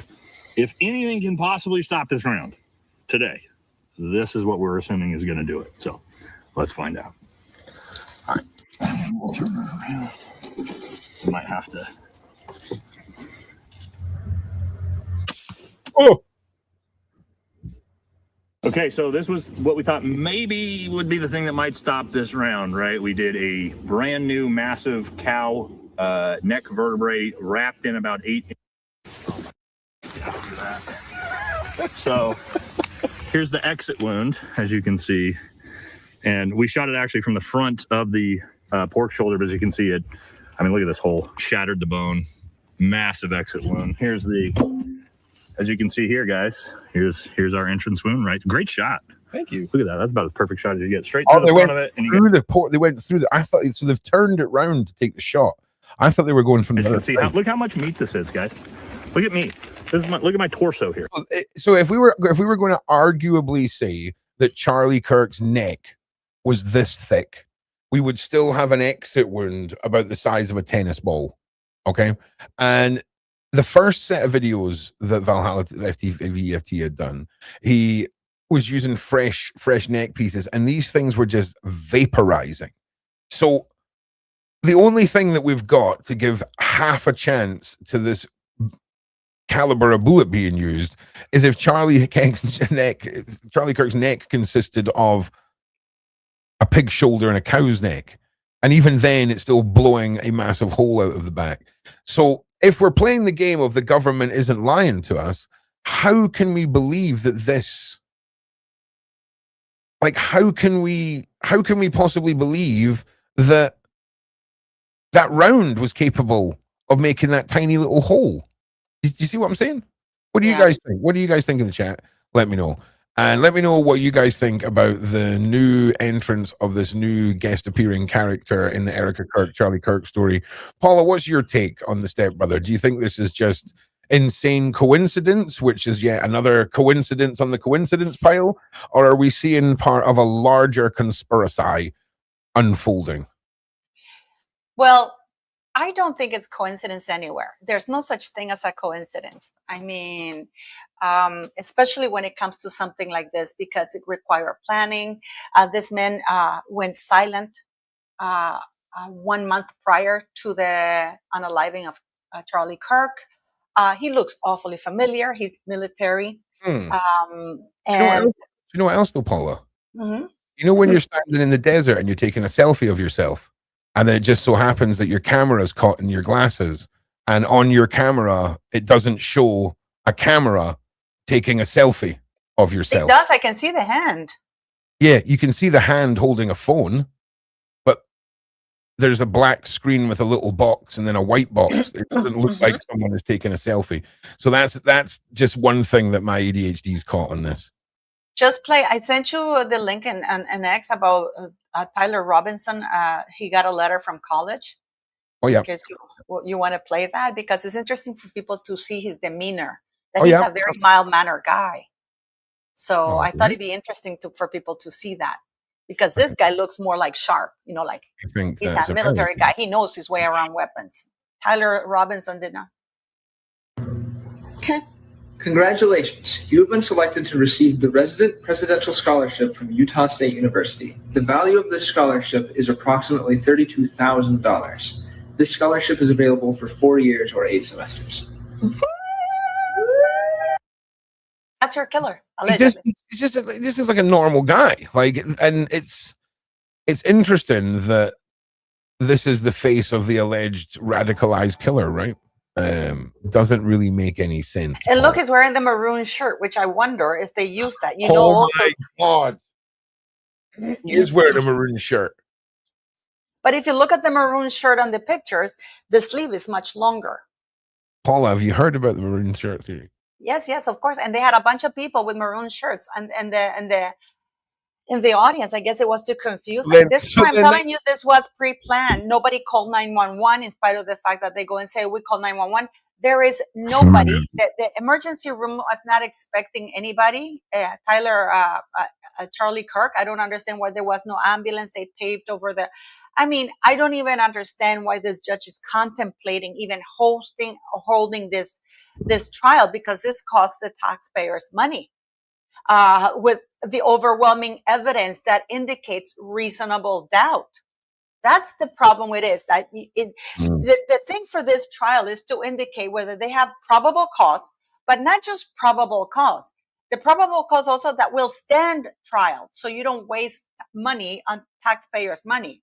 So far, there is probable cause. You can submit anything, but not probable cause that will stand the scrutiny of trial. This is the second part of the sentence that nobody's talking about. Mm-hmm. Yeah. Oh, yeah, but you don't need very much. Yeah, actually, you do. You need to show that the evidence is strong enough to stand and during trial. Everything that they've shown will not stand and during a trial. It just won't. So it really drives me crazy when I hear people say, well, it probable cause because they don't need to show. Actually, they do.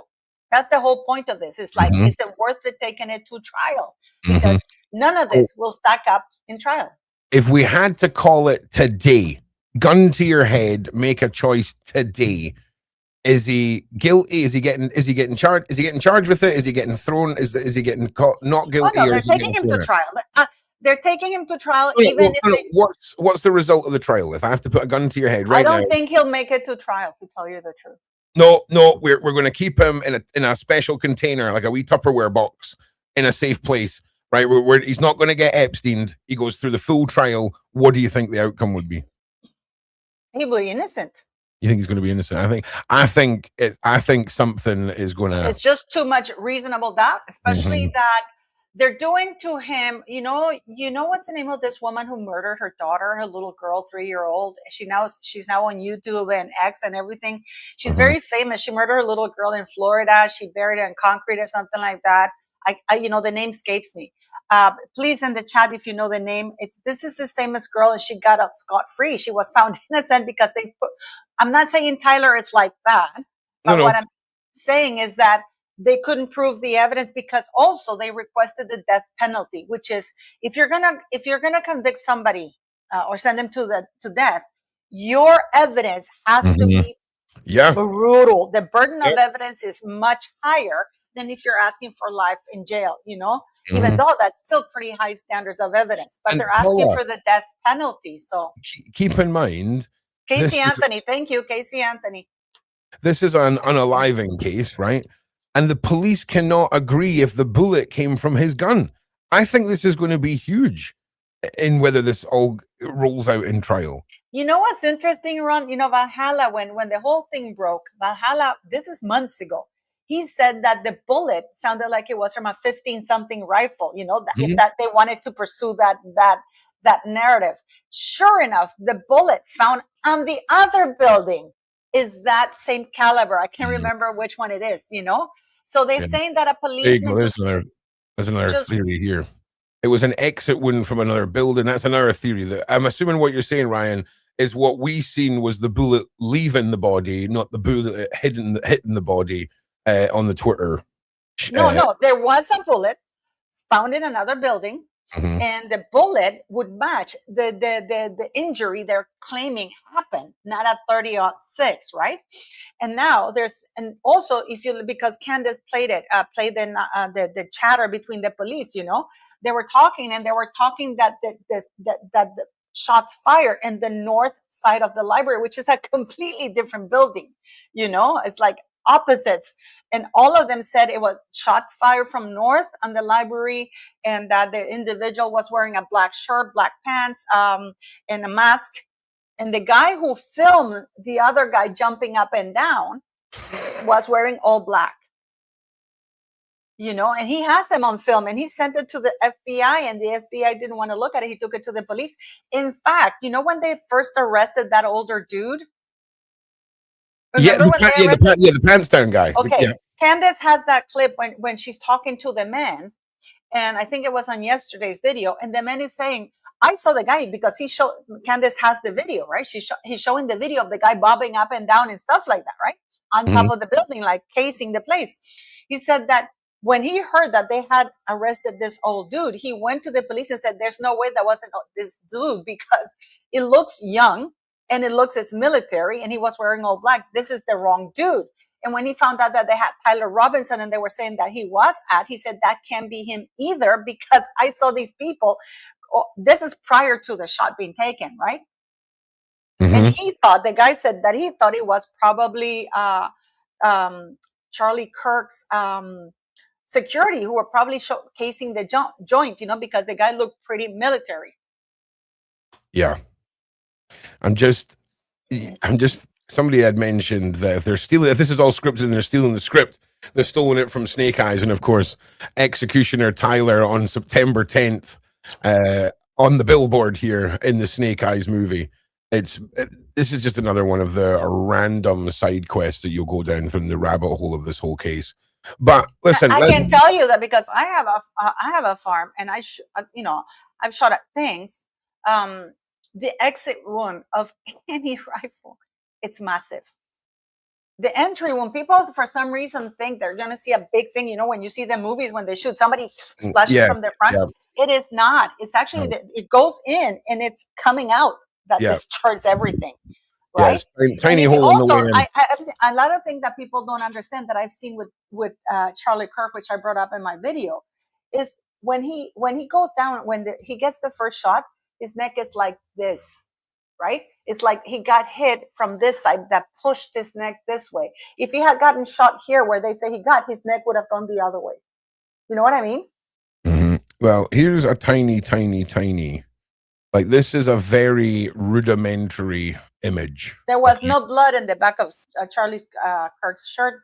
Candace showed the clip because she recorded the camera. That guy showed it to him under COVID, or whoever was recording. They played it for her, and she actually recorded it. So she showed the back. There was nothing on the back. So all the damage happened here in the front. Mm-hmm. Right? Exactly. And like we've all seen, I'm just trying to find some image that isn't some horrific. No, do the 30-06 to see for people to understand. Yeah. 30-06. Yeah. This is why when you get shot or something, they look to see if there's an exit wound because you will be able to see it. If there's no exit wound, this is where you know you have an issue because the entry wound is very small. Yeah. Entry wounds, 100%. Here we go. Look. So rather than try and find something that I don't know if I can find, here's a visual going through ballistic gel of what happens when a bullet enters a body, right? So you can see this, and like, I mean, that is horrendous. So the bullet has gone through and is ended here in the ballistic gel, right? And you can see the path of destruction all the way through it. And obviously, if this bullet leaves the ballistic gel or a body, all of this just gets sucked and blown away. It's wild. And you've got to understand that if a rifle can take a moose down, okay, and if you don't know how, like, have you ever seen, like, mooses get hit by cars and then just walk away? The 30-06, you stop a buffalo and its foot. Yeah, 100%. So I'm not saying that this couldn't kill Charlie Kirk. I'm saying that the damage caused on Charlie that we've seen it's just crazy to think that. And there's no autopsy, by the way. There was no autopsy performed. It's just crazy to think that a rifle round that could take out a massive animal like a bison would not just. It would have been it was already a gore fest. But I mean, in my humble opinion, I reckon 40% of Charlie's neck around here would have just been gone. I've watched too many movies, no gun experience, like,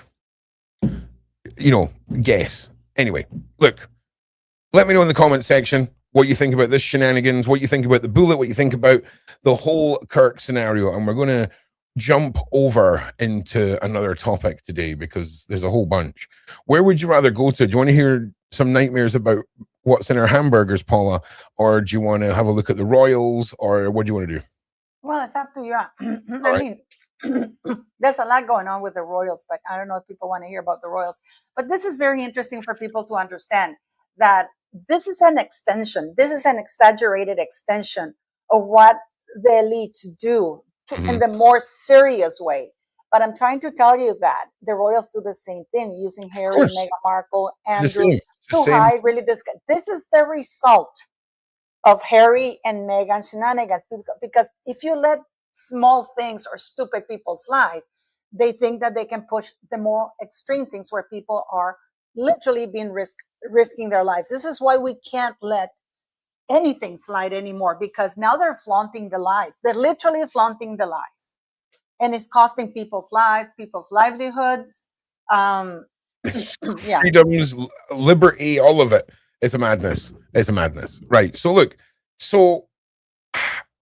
I would like to just quickly, if you don't mind, touch on a little video that you guys, in fact, I'm going to leave that till last because that's going to be your guys' video to go and watch, and then we'll discuss it on the next show. So let's talk about McDonald's, right? There's they lost the lawsuit, didn't they? Listen, we are not even going into. We are theorying it up right now. Because but Jamie Oliver won the lawsuit against McDonald's. Yeah, I have no idea what that is. So Jamie Oliver sued McDonald's because he said that their meat and food was dangerous for people. Yeah, and he won the lawsuit. Yeah, I'm not surprised. Like we've all sort of seen the Epstein files. We've heard about the new meats that are getting grown in labs and how we're all being told that we should be eating more grains and shit. And now apparently meat's dangerous, and the World Food Health Service is now basically trying to push us all into being grain fed and eating goddamn insect proteins. So what are we talking about? What is Ron going on about, right? Well, it's a theory that's popped up based on maths, okay, which is how many cows are there to go around? How many burgers does McDonald's cook in a day, in a year? How many cows does that take? Before we factor in Burger King, Wendy's, all of the little mom and pop shops, cafes, catering companies that use frozen burgers, like the supermarkets, Walmart, all of these things. So there is a big argument just now that they must be getting their meats from other places, right? And I just want to talk about some maths for a second, right? Because we're talking about billions of ounces of beef, okay? And hundreds of thousands of cattle. Even at a good estimate, right? You're talking about 1 cow per second is being used by McDonald's, okay? And that's if we're just talking about 1.6 ounce patties. So the theory goes that there seems to be a lot of McDonald's popping up in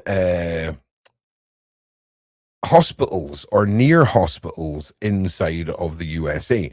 So the whole conspiracy is obviously, are we eating each other, right? Is that what is happening here? Now, personally, I've had a relationship with fast food like normal people, right? But this year, I cannot bring myself to eat McDonald's, Burger King. There's something going on with the meat, and it's the same with like certain deli meats. So like if the deli meat is like a salami or a chorizo, it's weird. It's really weird. There's something going on with it.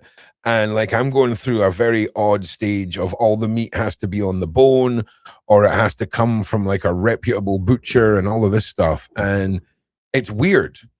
It's really concerning, because if I'm going off like buckling and ordering 2,000 calories at 2:00 in the morning to satisfy the munchies, like that's a major thing. Like I know you can make an adult decision to be healthier. That's one thing. But when you've got the munchies and your brain's like, nah, you need to pay attention to that. So let's just jump into this. The Oklahoma human meat factory story. All right.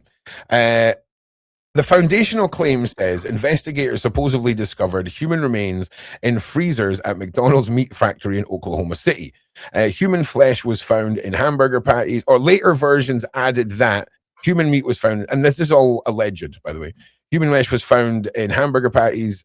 Similar material was discovered at 90% of McDonald's factories. Inspectors allegedly found body parts. Unnamed McDonald's employee of a factory inspector supposedly confessed. Authorities allegedly closed the factory and arrested the employees. I make my own hamburgers, mate. I mean, yeah, no identifiable. I haven't eaten at McDonald's or Burger King or anything for a while.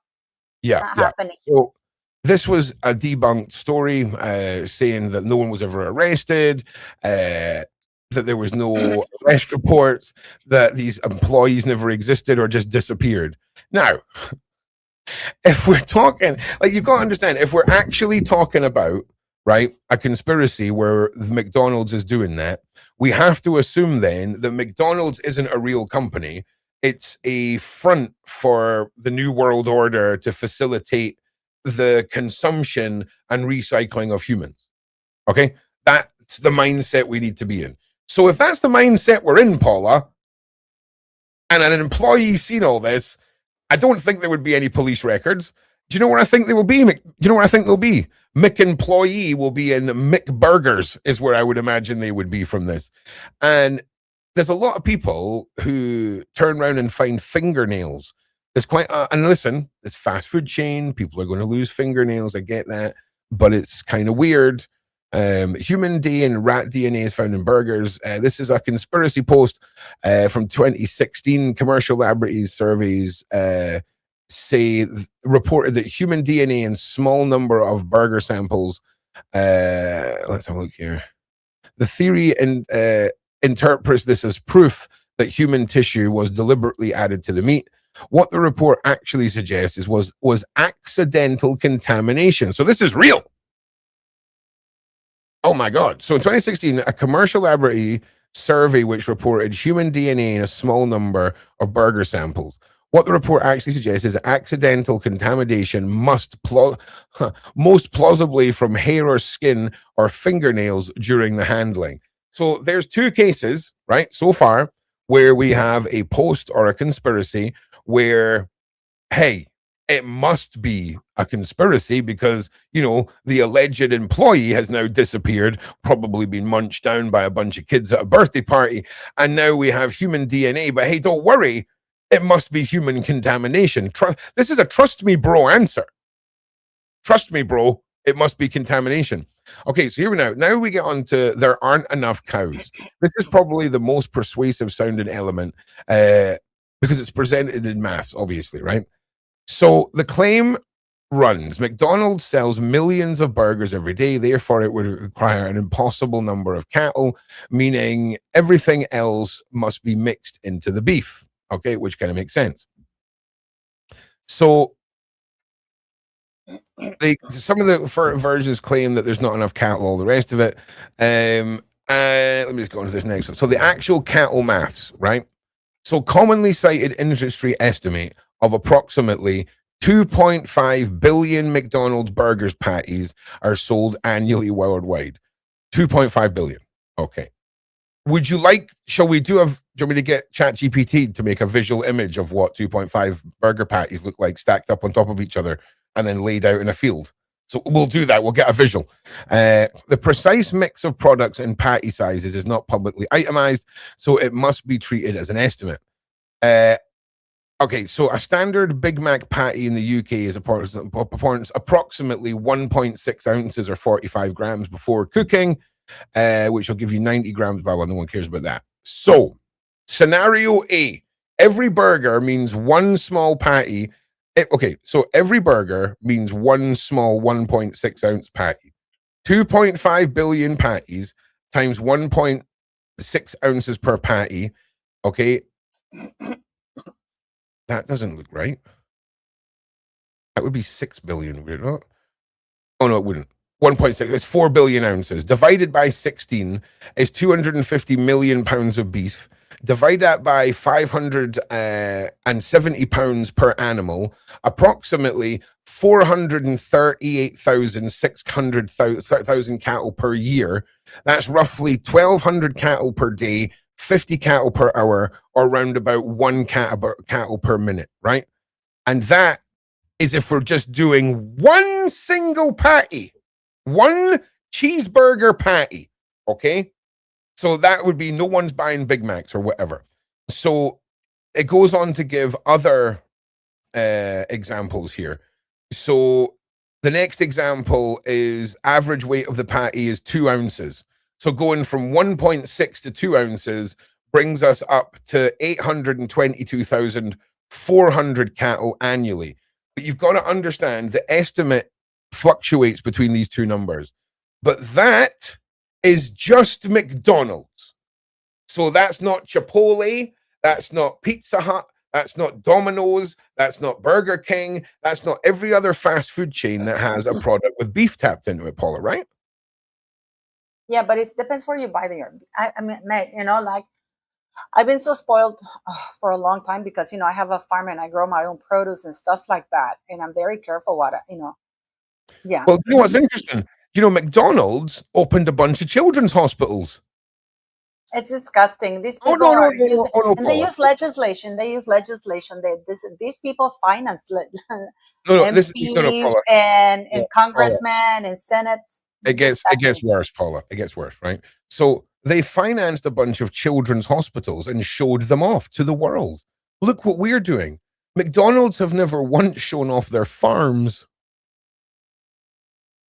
Interesting that a company that takes such pride in serving billions of burgers has never publicly shown its farm. So the conspiracy asks why there are no gigantic fields visibly containing McDonald's cows. The likely answer is, you know, because it's all done through massive third parties, all the rest of it. But here's another theory, okay? That secretly there is a company, this isn't our theory, there's a secret company that is just known as 100% beef. So 100% beef is secretly a registered company. So when you see that something is made with 100% beef, it's factual. And this is another side of the whole theory. But what do you guys think? I mean, do you think this all adds up? Do you think the fact that McDonald's seems to be springing up, having connections with sick children, housing, hospitals, having their McDonald's turning up inside hospitals in America or beside them? It seems bizarre that McDonald's would even be near a hospital. It seems bizarre that the fucking World Cup was sponsored by McDonald's, if I'm being honest. It seems really odd. Well, of course they are. And I mean, I wonder how many millions Ronaldo, Cristiano would never, because he doesn't eat any of this garbage. I mean, he cost Coca-Cola $4.7 billion when he moved the Coca-Cola in front of him to one side, and he said, water.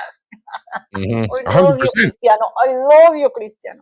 Yeah, I am now a massive Cristiano fan. I just want you to know, officially, legend of a man. You should have seen him in Toronto. Like, no, I can't stop. They ended up staying longer here in Toronto. Like, I can't stop watching how. And by the way, England was robbed. And did you see what they did with Argentina? That was robbed. They were beating the players on the head. They never got.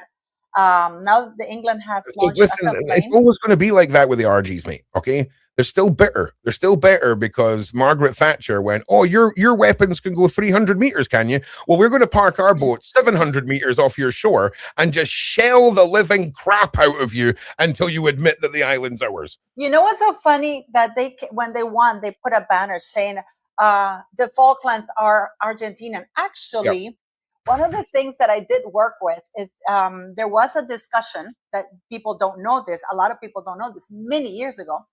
That there were talks between Argentina and the UK to talk about maybe releasing the Falklands. But what they did is they asked the people of the Falklands if they wanted to be Argentinian, and they all said no. We want to be from the United Kingdom because, of course, it's a much better passport. Have you ever, like, imagine one of the seven dwarfs. Imagine you're holding the dwarf by the forehead, right, and it's trying to swing and hit you.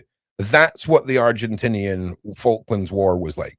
You had the Falklands, little dwarf guy. You had Margaret Thatcher holding him by the forehead while he was aimlessly swinging his arms and legs while she just repeatedly punched him in the face.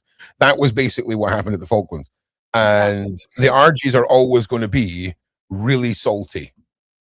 Yeah, but the thing is that they're not being truthful, because the people of the Falklands, they don't want to be part of Argentina.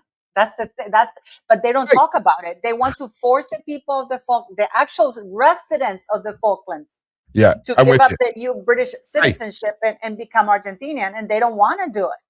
Yeah, I hear you. But listen, Paula and I are friends. She's not a guest here. She's half of the show, Goomba. And you're just a salty user that I've already banned. And then you've made a new account with some dumb name. User. And then you're going to come here and think that I give a rat's ass about your faceless, nameless comment. I don't eat any grind meat anywhere. I always go for steaks. And even then, like... I'm always a little bit picky. No, I don't like anything that's ground. Even lasagnas, I don't eat lasagnas in places because of the ground beef. No, I don't do any of that. It's just. Hang on a second. There's just more people that need banned. Totally not. I hate to tell you, I'm the underboss of Sean's channel. So if you think that I'm just some little gimp here, I've been here since like 450K, mate. Like I'm going nowhere. So just, do you know what? You can get banned as well. But you're not being rude. Don't ban them. They're not. No. Ron just bans them. Ron is all about being rude. You guys have no idea when Ron and I talk. You should see the rude messages I leave him. Like it's not even like that though. Paula, I love Paula, and there's no. I'm actually gonna go see him. There's no forgiveness. There's no. We're gonna record. We're gonna record our meeting and getting drunk, going around Scotland. That should be fun. Yeah. No, there's no. Ron doesn't time you out. Ron just bans you. Like I don't. This isn't a democracy. You understand? This is a business where people have mortgages to pay and stuff like this. This isn't your human rights and free will and speech mean nothing to me in my side chat. You understand? Especially when you're being rude to me, you're just out of here. Be rude to someone else that I'm talking about. Sure, no problem. But it's like coming to somebody's house and insulting them in their own house. Yeah, you want me to come to your work and tell you you're doing a crap job? Because I can. You know what I'm saying? I'm the guy that used to hunt down like dark web criminal cartels for a living. You think I can't find you? It's like I have it also on my channel, and I want to thank you guys for subscribing to my channel. Please to watch the videos. But I was gonna say, it's like when they come, you should talk about this. You shouldn't be talking about the Charleston saying that is a must. Well, how about you go and make your own channel and you decide what topic you should talk about. Yeah, I'm with you, right? But listen, or when they come to your channel and they said this other person is better than, why are you here? It's like when you invite me to dinner to your home, and then I come to your home and I say, oh, the food I ate at your neighbor's is better. I mean, just get the hell out. It's too good. But no, listen. Ron always ignores the haters, but when idiots turn up in the side chat, that's the only time I like to play with them. Do you know what I'm saying? It's fine. Anyway, so look. The conspiracy of McDonald's, the conspiracy of the mass and all of that. We could probably sit here and go, well, 800,000 cows a year. Like, should we do some more maths? Like how many cows a year do we make on Earth for food? All right, there we go. Jesus. Let's find that out, because we've got to factor in, if we're just doing the maths on McDonald's, then we could argue that we're completely underselling this number, because we've got to factor in Burger King, we've got to factor in Wendy's, and if we've got, and the numbers are saying that there's around 328 million cows a year, right? So we need to do this further. So if McDonald's is using close to 1 million cows, there's still loads of cows left, allegedly, on this math. So do you think that maybe people are running with this story because they don't know how to use ChatGPT and how maths works? Or do you think that we're just being fed lies? Because I don't know where to go and check about the cow numbers. Like, I don't know where to check how many cows. You can, for example, Brazil is the biggest cattle exporter. Coffee and cattle, they're the ones who determine the price of the beef, actually. And they came up with this very amazing grass, because usually it used to be 1 acre of grass per cow, which is very impractical given that Brazil is very narrow. So they developed this special type of grass that is literally 10 cows per acre. And it grows tall, it has all the protein, it's very space efficient, right? So because they are mass producing meat and coffee. When I used to sell coffee internationally in Brazil, because you do contracts for coffee for months in advance, it's a commodity, right? But you have to take a gamble with the price. So if Brazil doesn't produce a price, or and the coffee goes up, you lose, because you're stuck in a 6-month contract. No, for sure. So it's the same for the beef. You can look at the stats, just look at the world stats of beef and stuff like that. And I know, because I do that all the time, that's what I do, kind of thing. So, but the thing is, though, that I'll give you a fun fact, guys. Fun fact from Paula. Fun fact. The beef from Nicaragua, McDonald's doesn't buy the beef from Nicaragua because it's too healthy. because the cattle is not fed hormones or steroids, and the cattle roams free because it's cheaper for their farmers to have the cattle roaming free because of the weather, right? So the cattle actually exercises. The meat is a little bit tougher because of course the cattle is roaming around eating the grass. So McDonald's said that the Nicaraguan beef was too healthy for because they need fatty things, like they need proper fatty steroidy thing. So it's insane. Mm-hmm. And you know what's really weird, right? We all kind of got a sharp wake-up call when we learned about just how quickly we can take an egg to a chicken that's sold, right? And we've seen all of the cheap chickens in the supermarkets that have got like the pink marrow in their bones, and you can literally snap these chicken legs in your hands, right? And it's horrible. You're gonna make me vegetarian again, bro. Well, yeah, Paula, I literally was vegetarian 4 years and vegan for 2 years. I was vegetarian when I first saw how they killed the cows. Yeah, it's disgusting. So we can only imagine what's going on with the cows, because I mean, a cow takes a while. I mean, it comes out as a little calf and then it's got to grow up. But that's where veal is. They get the veal from the very young calf, which I don't eat. That's happy birthday. Happy birthday to Victoria. Happy birthday, Victoria. How are you, honey? Happy birthday. Victoria, how are you, gorgeous? That was the most sassy tone you just used there. How you doing, gorgeous? Oh my God. Hello, gorgeous. So it's one of those theories that I think we can answer with math. And I just wanted to start with that today. And if we're going to believe these numbers, then we can arguably put forward that there is enough cows to go round. But that's based off of ChatGPT numbers. I'm not a cow expert.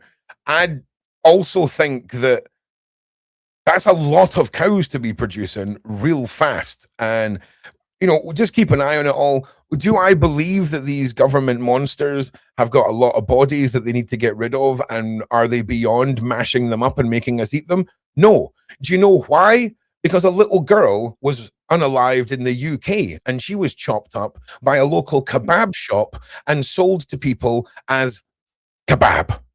And that was just normal dudes. So trust me, this is well within the realm of reality.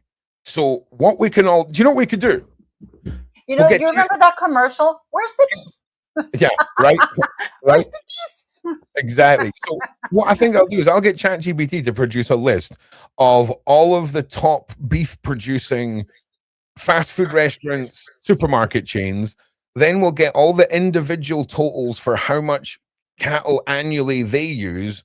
And then we can do some maths on if it all adds up, because that's what the TISM says. That's the only way that I can think to wish.com an answer for everybody. Does that make sense?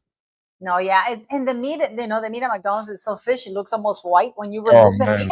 When you pull up the burger, look how the beef is. It's like almost white, because in the lawsuit that Jamie Oliver did, they said that they run the meat through chlorine and stuff like that to remove all the taste so they can add stuff to it. So that's pretty gross if you ask me. Paula, do you know what's even crazier, right? Like, I'm going to use my pocket knife as an example for this, right? So when I cook a burger, it kind of looks like my handle of my knife, right? A nice chunky thing, right? This is what a McDonald's burger is like. It's like a 2 mil thick meat disc. And listen, I'm a lover of burgers. They are an art form that the world has yet to fully appreciate in their grandeur. But McDonald's is not the one. And just buy your own ground beef, or you can buy the beef and then you grind it at home, and you can add ketchup, onion, garlic, everything. You prepare the patties, and and you make your own burgers. And their homemade burgers are delicious. Oh, don't forget about the pink slime. I'd rather forget about the pink slime, actually. Yeah, no, that's gross. If that's all right. That's absolutely disgusting. Do you know what I'm saying? Like, you fabulous being, you. But I'd rather not think about the pink goo. And some Dreamers, I believe it just said, they fill it with soy. I hope that's how it turns out. I hope that we've all just been duped by... No, it's not. In the Jamie Oliver lawsuit, they go through detail what they have. It's not soy. Not soy. I like someone earlier had said it's not made with cow meat, it's made with cow board. And I think that's a great analogy for where we're at right now. Cow board is brilliant. So okay. Did you see me? I was in a commercial with Manuela. Hang on. I'm just banning another person who just said my hair is ridiculous. So bye forever. Okay, goodbye. So yeah, Ron touches his hair a lot. Deal with it. Like, would you rather that I was just chain smoking constantly? Because doing this, right? Is instead of doing this. Okay. Oh, when this is no better, by the way, guys. None of the fast food chains, they just, why do you think you pay so little for food? Right. Because you're getting the best quality of food. There's another thing, right? In my great theory of, how would a slowly imported army of military age men coming into the country be able to gain data on who lives in houses in their local area if a certain demographic of backwards ideology wanted to rise up against that country? Well, food delivery services, okay? Because if you're just delivering food to door to door, you will be able to identify people that, are of that faith or not. Mark them on a little map and be like, oh, let's go out jibbing. Do you see what I'm saying? And do you know how McDonald's used to be one of those places where you walked in with a $5 and came out with some change? You walked in with a $10, came out with some change. I was talking to somebody this morning. I was like, what is going on when, you look at the price of McDonald's now on, say, Just Eat? It's like 40 quid for somebody to get two people to get a burger and things like that. It's the grooming process that we've talked about of convenience rolling out once again, where we've slowly we've stopped going to drive-thrus, we've stopped leaving the house, we're going into this convenience, and the price is just getting rattled up. I'm angry again. I'm triggering myself. Paula's got something she's wanted to say. What you want to say? Yeah, Paula? I want to show you my commercial with Manuela. Oh, hell yeah. This is so funny. Listen to this. Wait. What products would you recommend to me? I'm already post-menopause, but prior to menopause, during menopause, and after menopause. Okay, I'm a menopause specialist, I like to believe, because we started focusing on menopause when I was 35. And so the studies in menopause are showing that in your early 40s, you start to go through menopause, and that means that the hormones are changing, the estrogen is going down, and that directly links to your collagen, right? So, and the fat, to refatten the skin. Your skin starts to get drier, and you get a collagen dump and dryness and sensitivity. So the thing is with menopause is you want to start replacing lost elements. Really, so what you used to have in your body and in your skin, you no longer have because you have less estrogen. Therefore, you have less. And also gravity too. Well, gravity will help too, right? So we use soy symbiozones and soy genistein and diazidine. We use extracts of soy, non-genetically modified soy from Isomer's Laboratories, because the soy has so many phyto or plant estrogen-like properties. You want to use it top.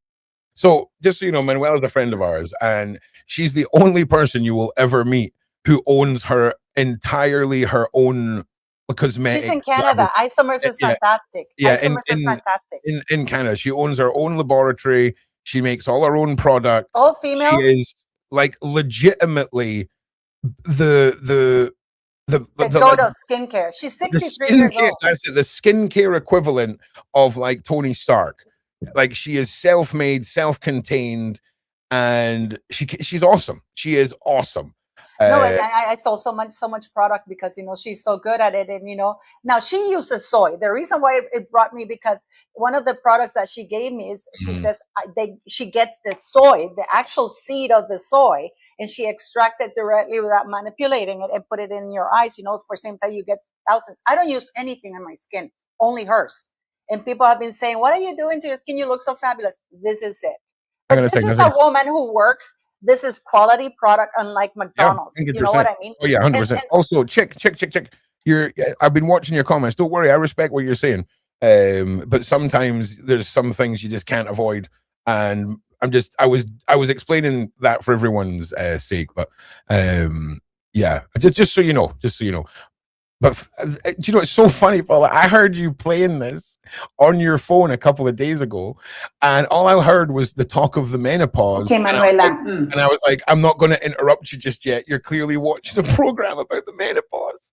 I think you were, I don't know where you were, but I heard it, and I was like, oh, better just let her finish watching it. I don't want to embarrass her by coming in and catching her trying to deal with that.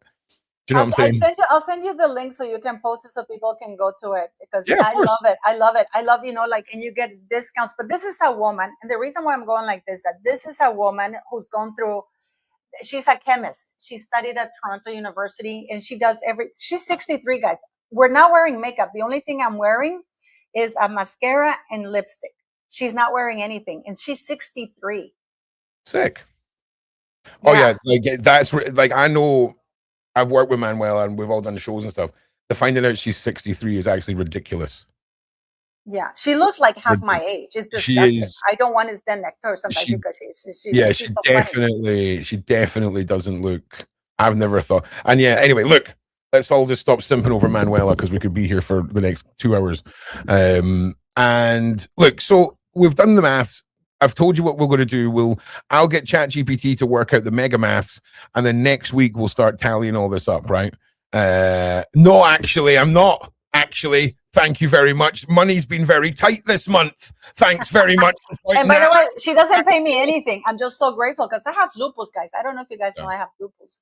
And I had cancer a year and a half ago, and I went through radiation, and my skin really went to crap. So this is why I'm so grateful to her, because it really helps, especially when you have lupus. It really does help.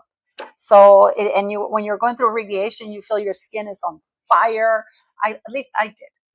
I know that people have different reactions to it, but it was life-saving for me. So, and it's very affordable. So I'm very grateful. She doesn't pay me anything at all. So, yeah.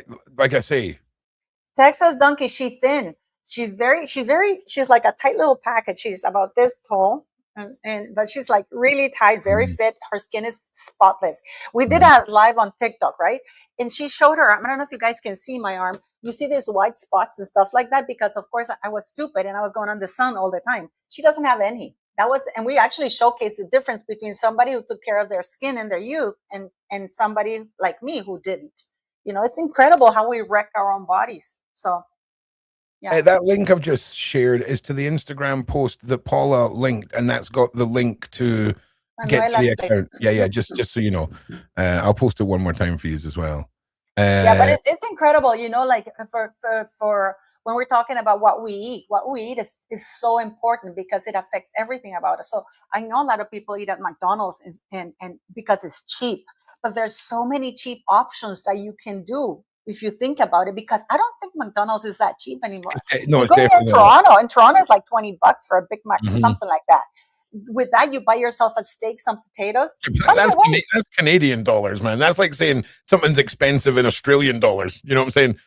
Shauna Green, if you want to buy products from Manuela and you're in North America, anything about $100, you get free shipping. And use the code Paula50 and you get 50% off. But I'm telling you now, the prices are unbelievable and the products last you forever. That's another thing, a warning that I did during that little video, is because the first time I just put a lot, and literally with little, because she doesn't do very many creams. She uses serums because the creams, I didn't know they have silicone, and silicone screws up your skin. So she does a lot of serums. Yeah. I didn't know that. This is why she doesn't do eye cream. Do you know what, Paula? That was a fun fact. I'll be honest with you. That we're learning some stuff. I know.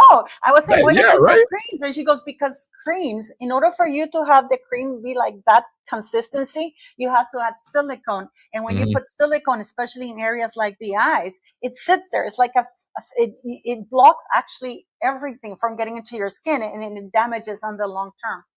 So I'm going to show you something else now, right? I'm going to just go through some of our mini topics of the day. And I've seen on this gentleman's YouTube video, we're only watching the first few seconds of this, just so that you all know it. We just want to get, I want to get to this. You know how I've been talking about how a major event is coming in my head, allegedly. I think there's a major event coming that's going to be centralized around the mass importation of that certain ideology to my country. I've been saying that people need to prepare for an event where they may open their door and somebody may be standing there with a pointy item and might just go pop and then go to the next door, the next door, the next door, based off of the theory that I told you about food delivery services having a database of where non-ideological aligning individuals may live. Now, the UK government has updated their policies on the 21st of the 5th of this year. And this is a guide to counter-terrorism policies for the public. Okay? What do you mean, for YouTube? No, this is for the public. So the government has issued a new warning on how to handle a situation if you're approached by anyone with a knife or a gun in the UK, what you should do. Okay? So here we go. UK Counterterrorism Unit put out an official public service announcement telling their citizens exactly what to do when a man comes at them with a gun or a knife. Their number one recommendation, their words, the best option is running. Watch it. Then stay for what their own people said in the comments, because the British public reviewed this plan and the reviews are brutal. In the event of a firearms or weapons attack, run if it is safe. This is the best option. If you cannot run, please hide. And tell the police by calling 999 when it's safe to do so. So run or hide or be a grass. Obviously, we're all going to grass up the shooters, right? But have they done the maths on how fast a bullet can go? Because I can't run faster than a bullet. I mean, there's a song about it. There is a song where better run my bullet. You're not going to outrun the bullet, mate.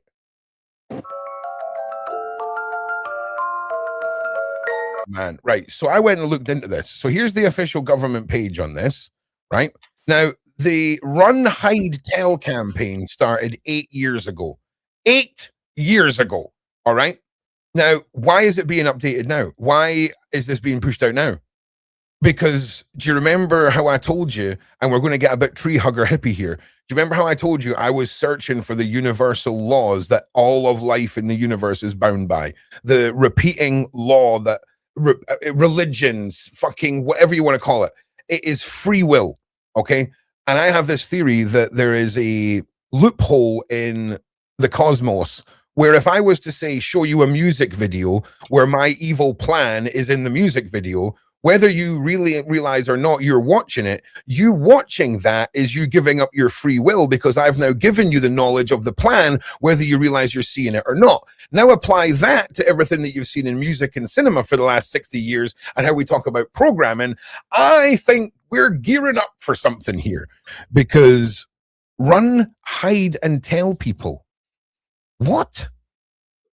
Do you know what the last person from Scotland done when he was faced with a terrorist, right? It was the shoe bomber, all right?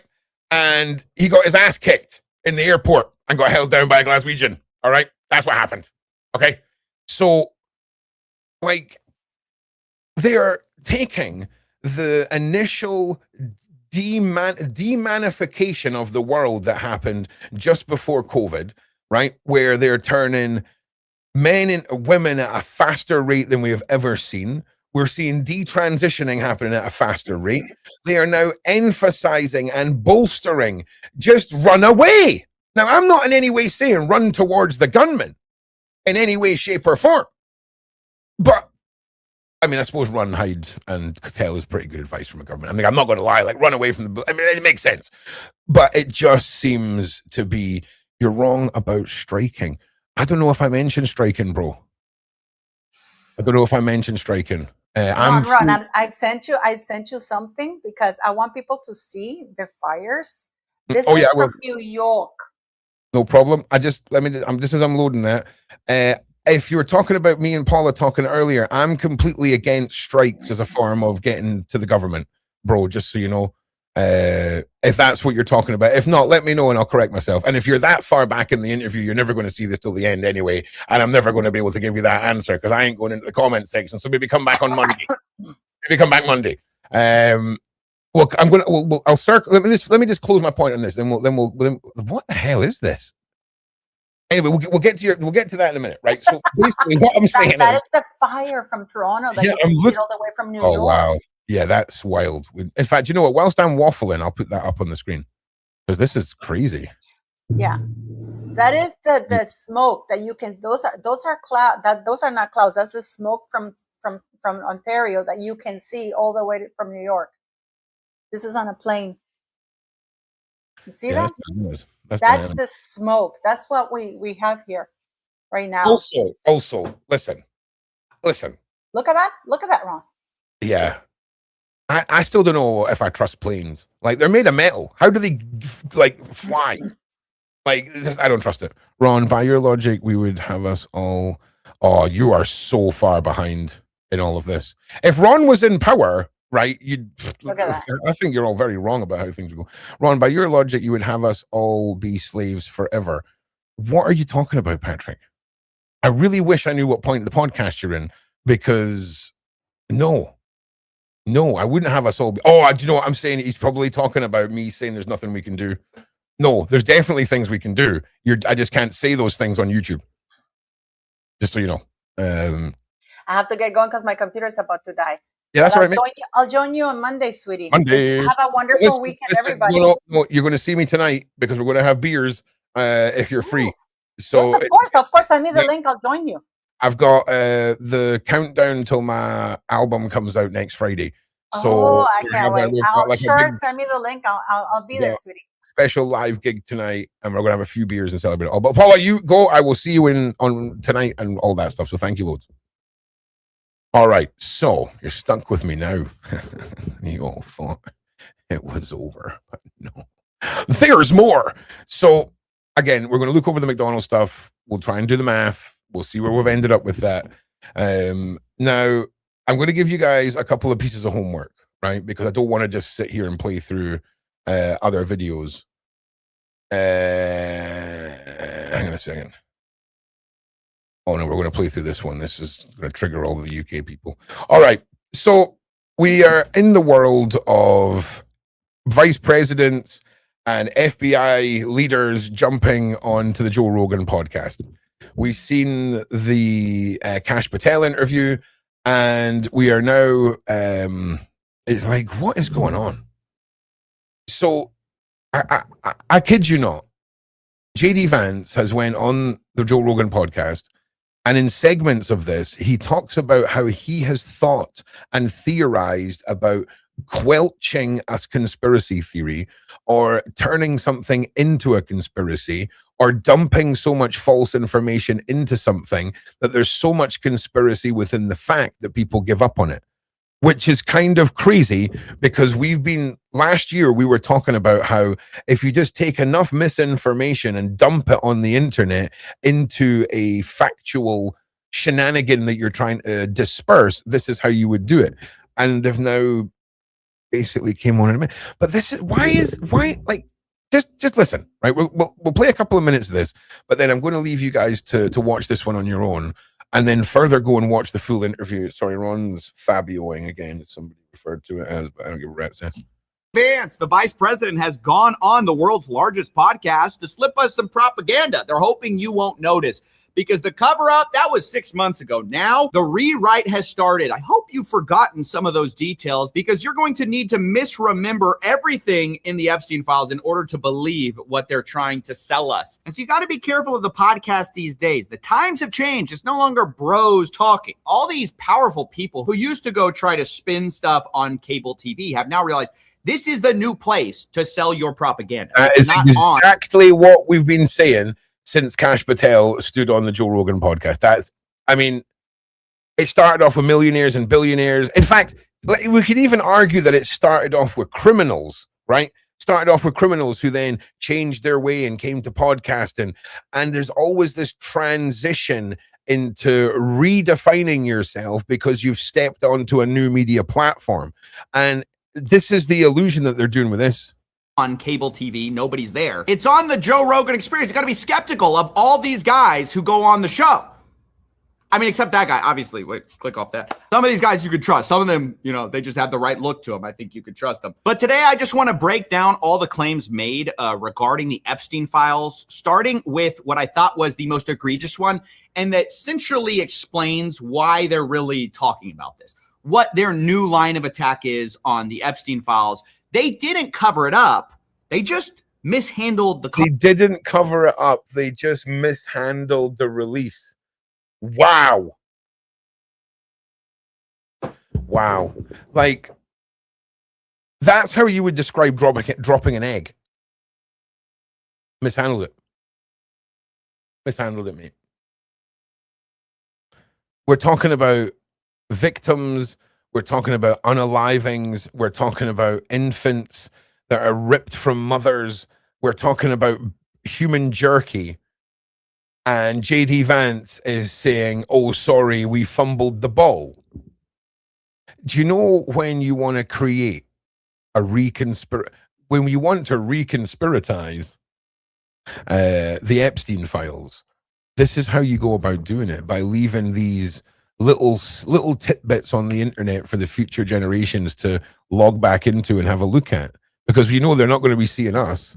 YouTube started to send out notifications to channels in the UK now, saying that if you want to be on our good side, we need it in writing that you're going to fucking play ball.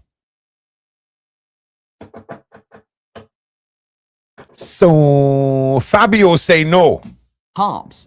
Say this with all candor, like, we absolutely screwed up the comms of the Epstein files, like we just did. But do I think the reason we screwed up the comms is because we were trying to hide something? No. How could... Convenient. They didn't cover it up, obstruct, lie about what was in the Epstein files until they were forced by the Senate and House of Representatives in order to release it. No. They just screwed up the comms. They just didn't know how to roll that out. Again, well, it's obvious that Epstein was a sick man. Yes, but if people want to say we mishandled the Epstein release, guilty. Wait a minute, he's wearing a blue tie. Why is he wearing a blue tie? Is he not part of the red group? Oh, this is going to have like triggered like a sleeper agent in Rajasthan to do something. Why is he wearing a blue tie? Oh, that's fine. You can say we mishandled it. Did we do it on purpose? No, not at all. We did mishandle, especially the communications of it. What do you think should have been done? I think that we should have just dropped everything at the very beginning. And like, obviously it takes a little time to review the stuff, to find the stuff, to redact things where you have victims and so forth. But we should have just done it as quickly as possible. Oh, you mean like the thing you all ran on? That didn't occur to you to do it? There was no other reason that you guys hid it for months and months. Like, I don't even know who believes this, except for people who just take this stuff at face value. But I want to show you. Yes, or as we call them here, the passive media consumer. Okay?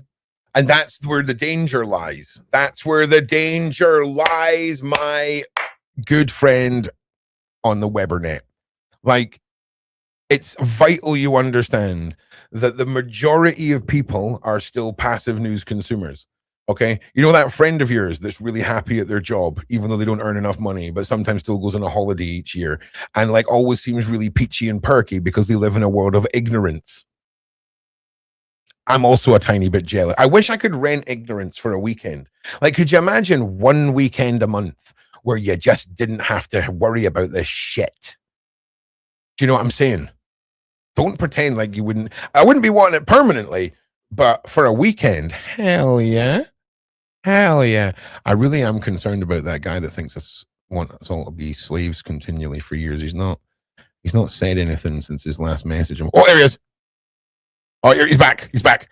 Why can't we just use weather control to stop the fires? Don't know, Patrick. Don't know, mate. But as long as you know, I want you to be a free citizen of the universe, the Roniverse at the very least. I just want to, we'll make sure I'll keep checking back, man. I'm concerned. I'm concerned that he's like an hour behind in this. And he's like, it's like having a conversation. It's like, do you remember that movie where like that guy would like leave an envelope in a box or like a post box, and then some woman in the future would get the letter? Do you know what I'm saying? You know what I'm saying?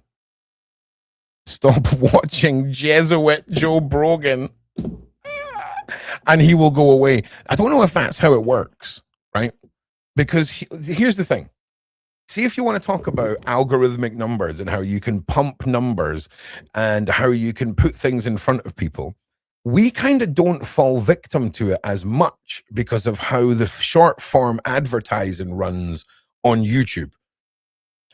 But man, the TikTok algorithm, you could go live on TikTok and instantly have 2,000 live viewers because of how many places that you are getting pumped out to, because someone scrolled past you and it's registered that live viewer for a second.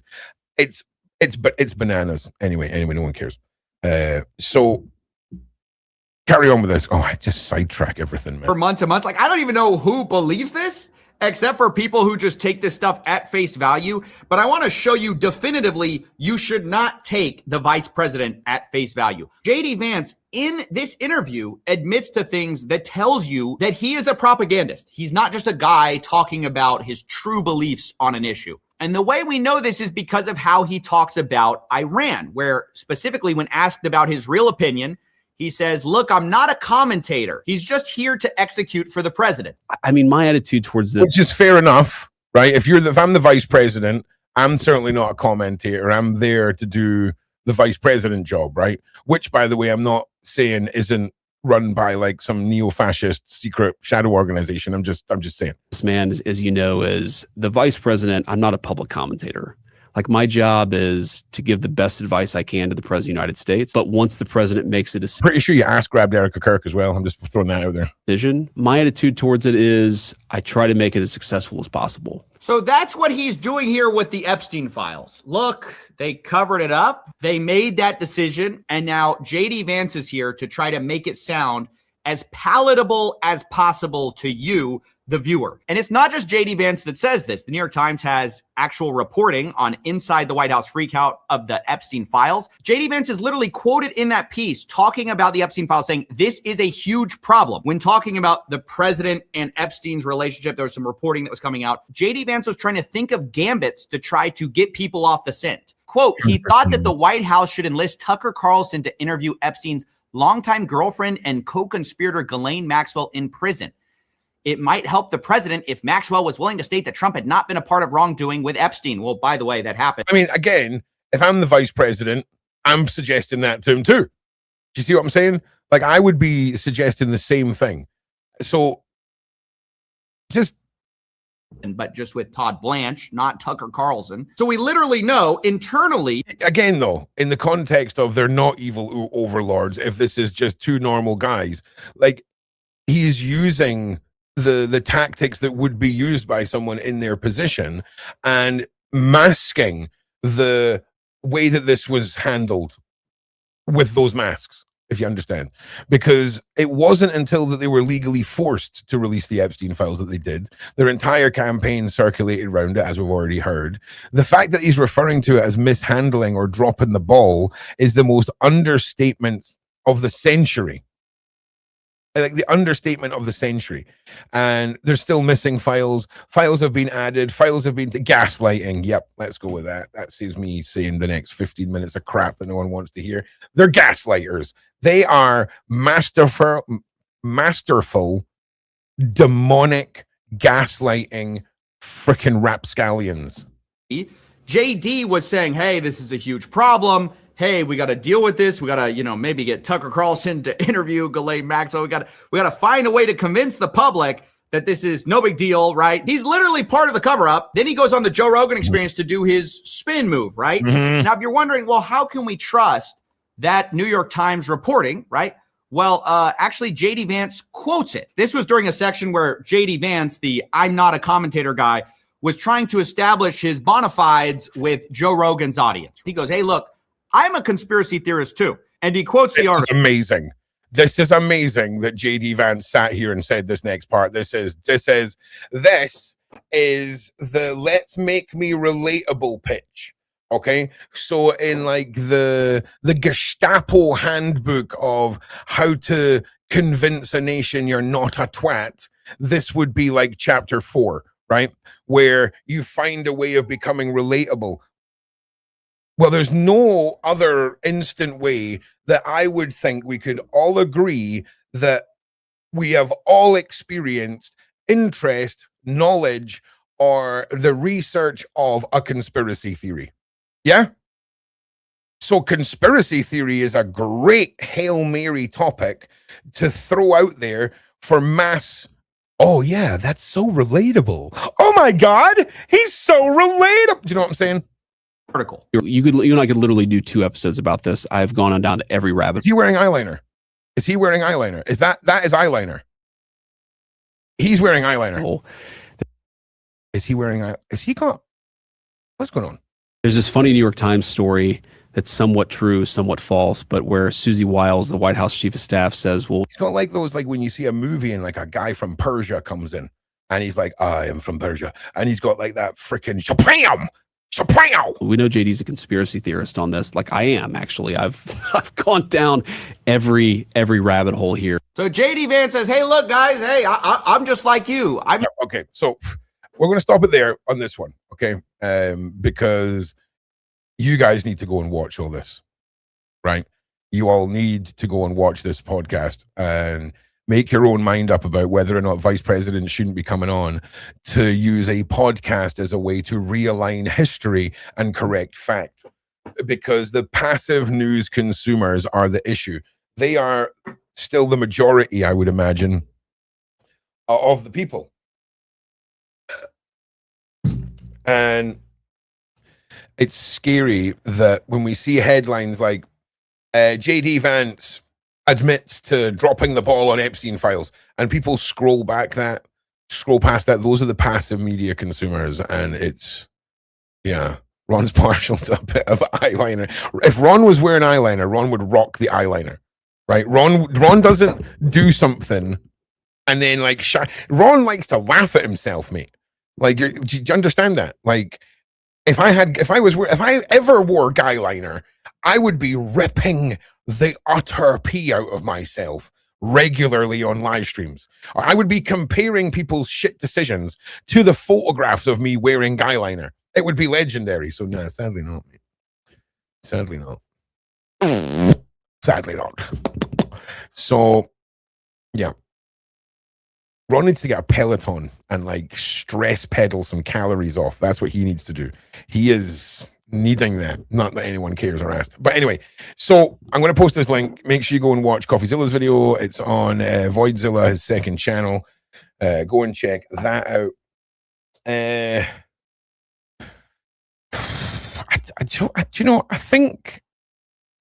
don't think I'm going to trigger anyone today. I don't think we're going to talk. I think Conspiracy Friday is a nice way to be for the Friday show, because I had a whole thing prepared about things that are just going to piss me off. I don't really want to be pissed off. So do you want to end this with a bunch of people that tried to attack like this patriot in America? Have any of you seen this clip? So these are all this guy, right, is like an American patriot who's like turned up to do a counter protest against in fact, you know what, I'm just going to post the video. I'm not going to show it. Okay, I'm not going to show it. It's all blanked out and stuff like this. But this guy KOs like 5 people. Okay, like he KOs like 5 of them, and they're all like, in fact, I'll show you one thing, right? Like, look what they're doing to this guy, right? Like, this is a megaphone with a siren. It's not really a megaphone. It's like a wish.com, like, beta mail fucking megaphone, right? But the noise, like, in the ear. You can clearly see who the aggressors are. And they're swarming him. They're pushing him. They're trying to grab his property. He's keeping his cool. And, man. It is. I'm not triggered. I'm fine. Everything's cool. We're chill today. But yeah, I'll post this link because, man, these people, they F around and found out. All right, that's what they did. Because I think it'd be, yeah, because I don't wanna. But just know that it's pretty bad in the UK. It's getting really concerning and really worrying. And anyone that tells you there's nothing going on and nothing to worry about is lying to you. They are left-wing propagandists, and it's sad. It's sad to see. It really is. So we will leave it there. Okay. And I'm going to be live at 8:30. In fact, maybe I'll just set that live up and then we'll have a link. That's probably a wise idea. Probably a wise idea. But there's the thumbnail. Okay. But yeah, we're going to have a bit of a shindig tonight. Because some of my music is out next Friday.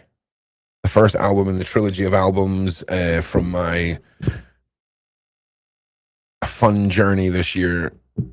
So I'd love to see as many of you there tonight. And I just want to say thank you for all your support that you continue to give me on my little shows, on the evening shows, and all the rest. We're growing really nicely, and sustainable, concurrent, and regular is much better than like viral moments to me. I'm trying to filibust while I settle this up. So if I sound like I'm waffling crap, let's just all go with it. And anyone says you're always waffling crap, you're so funny, you're so funny.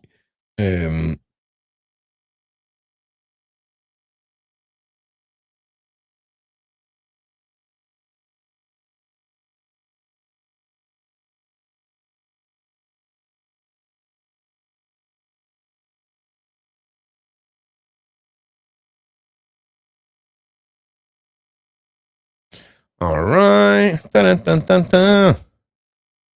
Just bear with me, please. For the love of God. Like, I'm screwing everything up. There we go. All right. I think the thumbnails come out pretty good. So I want this one, and then I'll show you the thumbnail because, you know, it's kind of sick.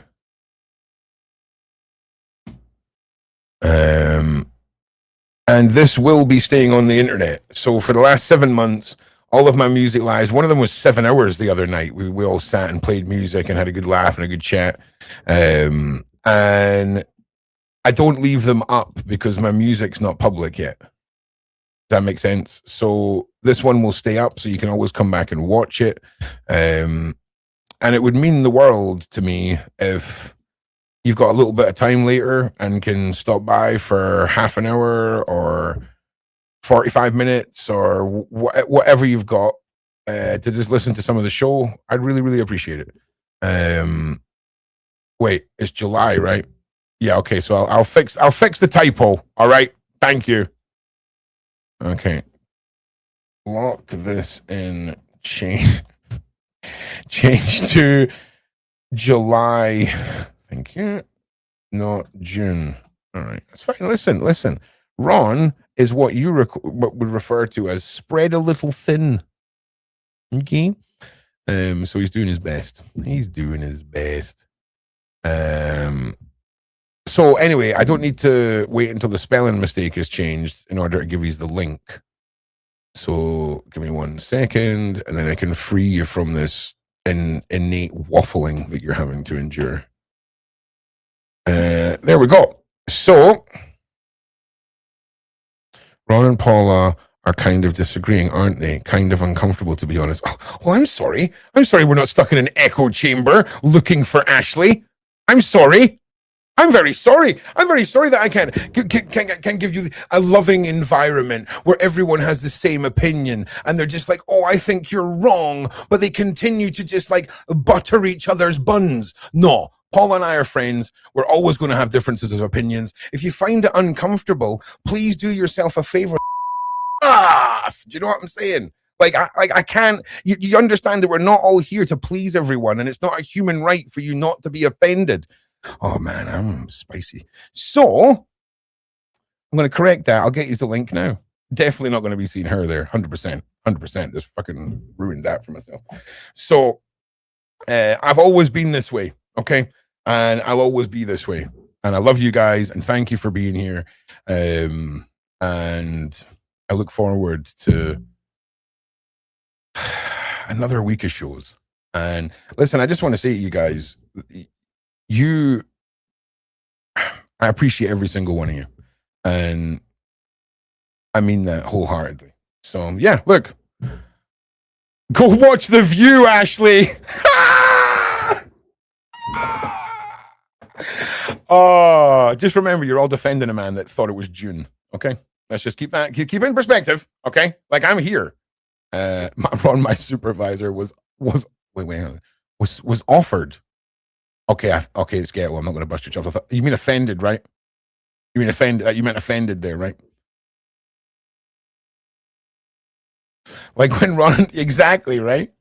It's only on days though when like people only think I'm picking on Paula on the days where our mic settings are different, where she can actually hear me, because usually she can't hear me, right? And I'll start talking and she just talks over me, and I'm like, wow, get on your butt or something, love. Do you know what I'm saying? So yeah, Isle of Mull, hell yeah. Wait, is that the Isle of Mull man says hello? Like, is it Mullman? The Isle of Mullman? Or is the Isle of Mull man says hello? Because I'm reading that, man. Mullman sounds sick. Mull sounds sick. I love an island. Freaking love an island. Thank you, Bert. Paul is always that way. That's why it works. Exactly. Plus, like, Paula and I are genuine friends. Like, Paula is probably... like, she's a handful of people that are in the genuine family circle of friends. Do you know what I'm saying? Like we've fallen out before. We've been right bitchy to each other. I've been there for Paula when no one else was. Paula's been there for me when no one else was. We are really good friends, and I would go to war for Paula. So anyone who thinks I don't have the right to interrupt her and call her a biatch, then that's your problem, not mine. So where's the new thumbnail? Like, what is going on here? You all need to stop coming on here and smoking that stuff and screwing the show up. That's what you all need to stop doing. Okay, yeah, just change the spelling, Sharon. Change. Wait, oh, she's already done it. Sorry, Sharon. Now I can't read July. Fantastic. All right, so here's the new thumbnail. All right. Telling me I've spelt something wrong because... Do you know, the first time I had a graphic design job, it was for 5,000 flyers for a nightclub in Edinburgh, and I spelled Edinburgh wrong and then printed 5,000 of them. Yep, true story, baby. So there's only so much improvement you can do in yourself, I've realized, before the universal laws that have been decided for your persona just start fighting against you. Do you know what I'm saying? So it's very much love me the way I am, because trust me, I'm an acquired taste, but I can't see anything changing now. Like, we're at a bit of a like long in the tooth phase for like, oh, let's start being interesting and nice and worrying about society now. Do you know what I'm saying? So those weren't friends to begin with. Who are you talking about? Oh man, it's the man with the freaking beard. It's luscious beard. Look at the freaking follicle distribution. Look at the tight knitted beard. Mine looks like, you know, when like a forest has had a fire and it's just all patchy, but that's what my facial hair is like, bro. So annoying, man. What? Like, it's just so true. It's just so true. Sometimes I look at men's beards and I'm like, how is there any face? How have you got any space between the hair follicles? Like, it must just be all follicle. Do you know what I mean? I feel like my beard needs a side comb over half the time. It's just anyway, right. So now, oh wait, I just need to change it on here. That's what I need to do. Just change it on here. Right. So I've got the new thumbnail up. Everything's good. You guys have got the link. I imagine no one really cares, but I really hope some of you will turn up tonight. And yeah, it's just all follicle, mate. You listen. You're telling me I don't have an argument that this man's face is 80% follicle. Look at the lushness. Like he would be in genuine danger if a spark went into that. Mine, no problem. There's not enough tinder to air ratio in my beard. It would just burn out. He's got problems. Like a little ember comes out the fire into that thing. Be like a freaking hole, like a freaking lightsaber burning through the freaking steel doors. You know what I'm saying? You know what I'm fucking saying. You know what I'm saying. Anyway, I hope to see you all tonight. Thank you all for being here. Stay safe over the weekend. I'll see you Sunday if I don't see you before then. So yeah, thanks. See you later. Nothing else to say. Like and subscribe. Subscribe.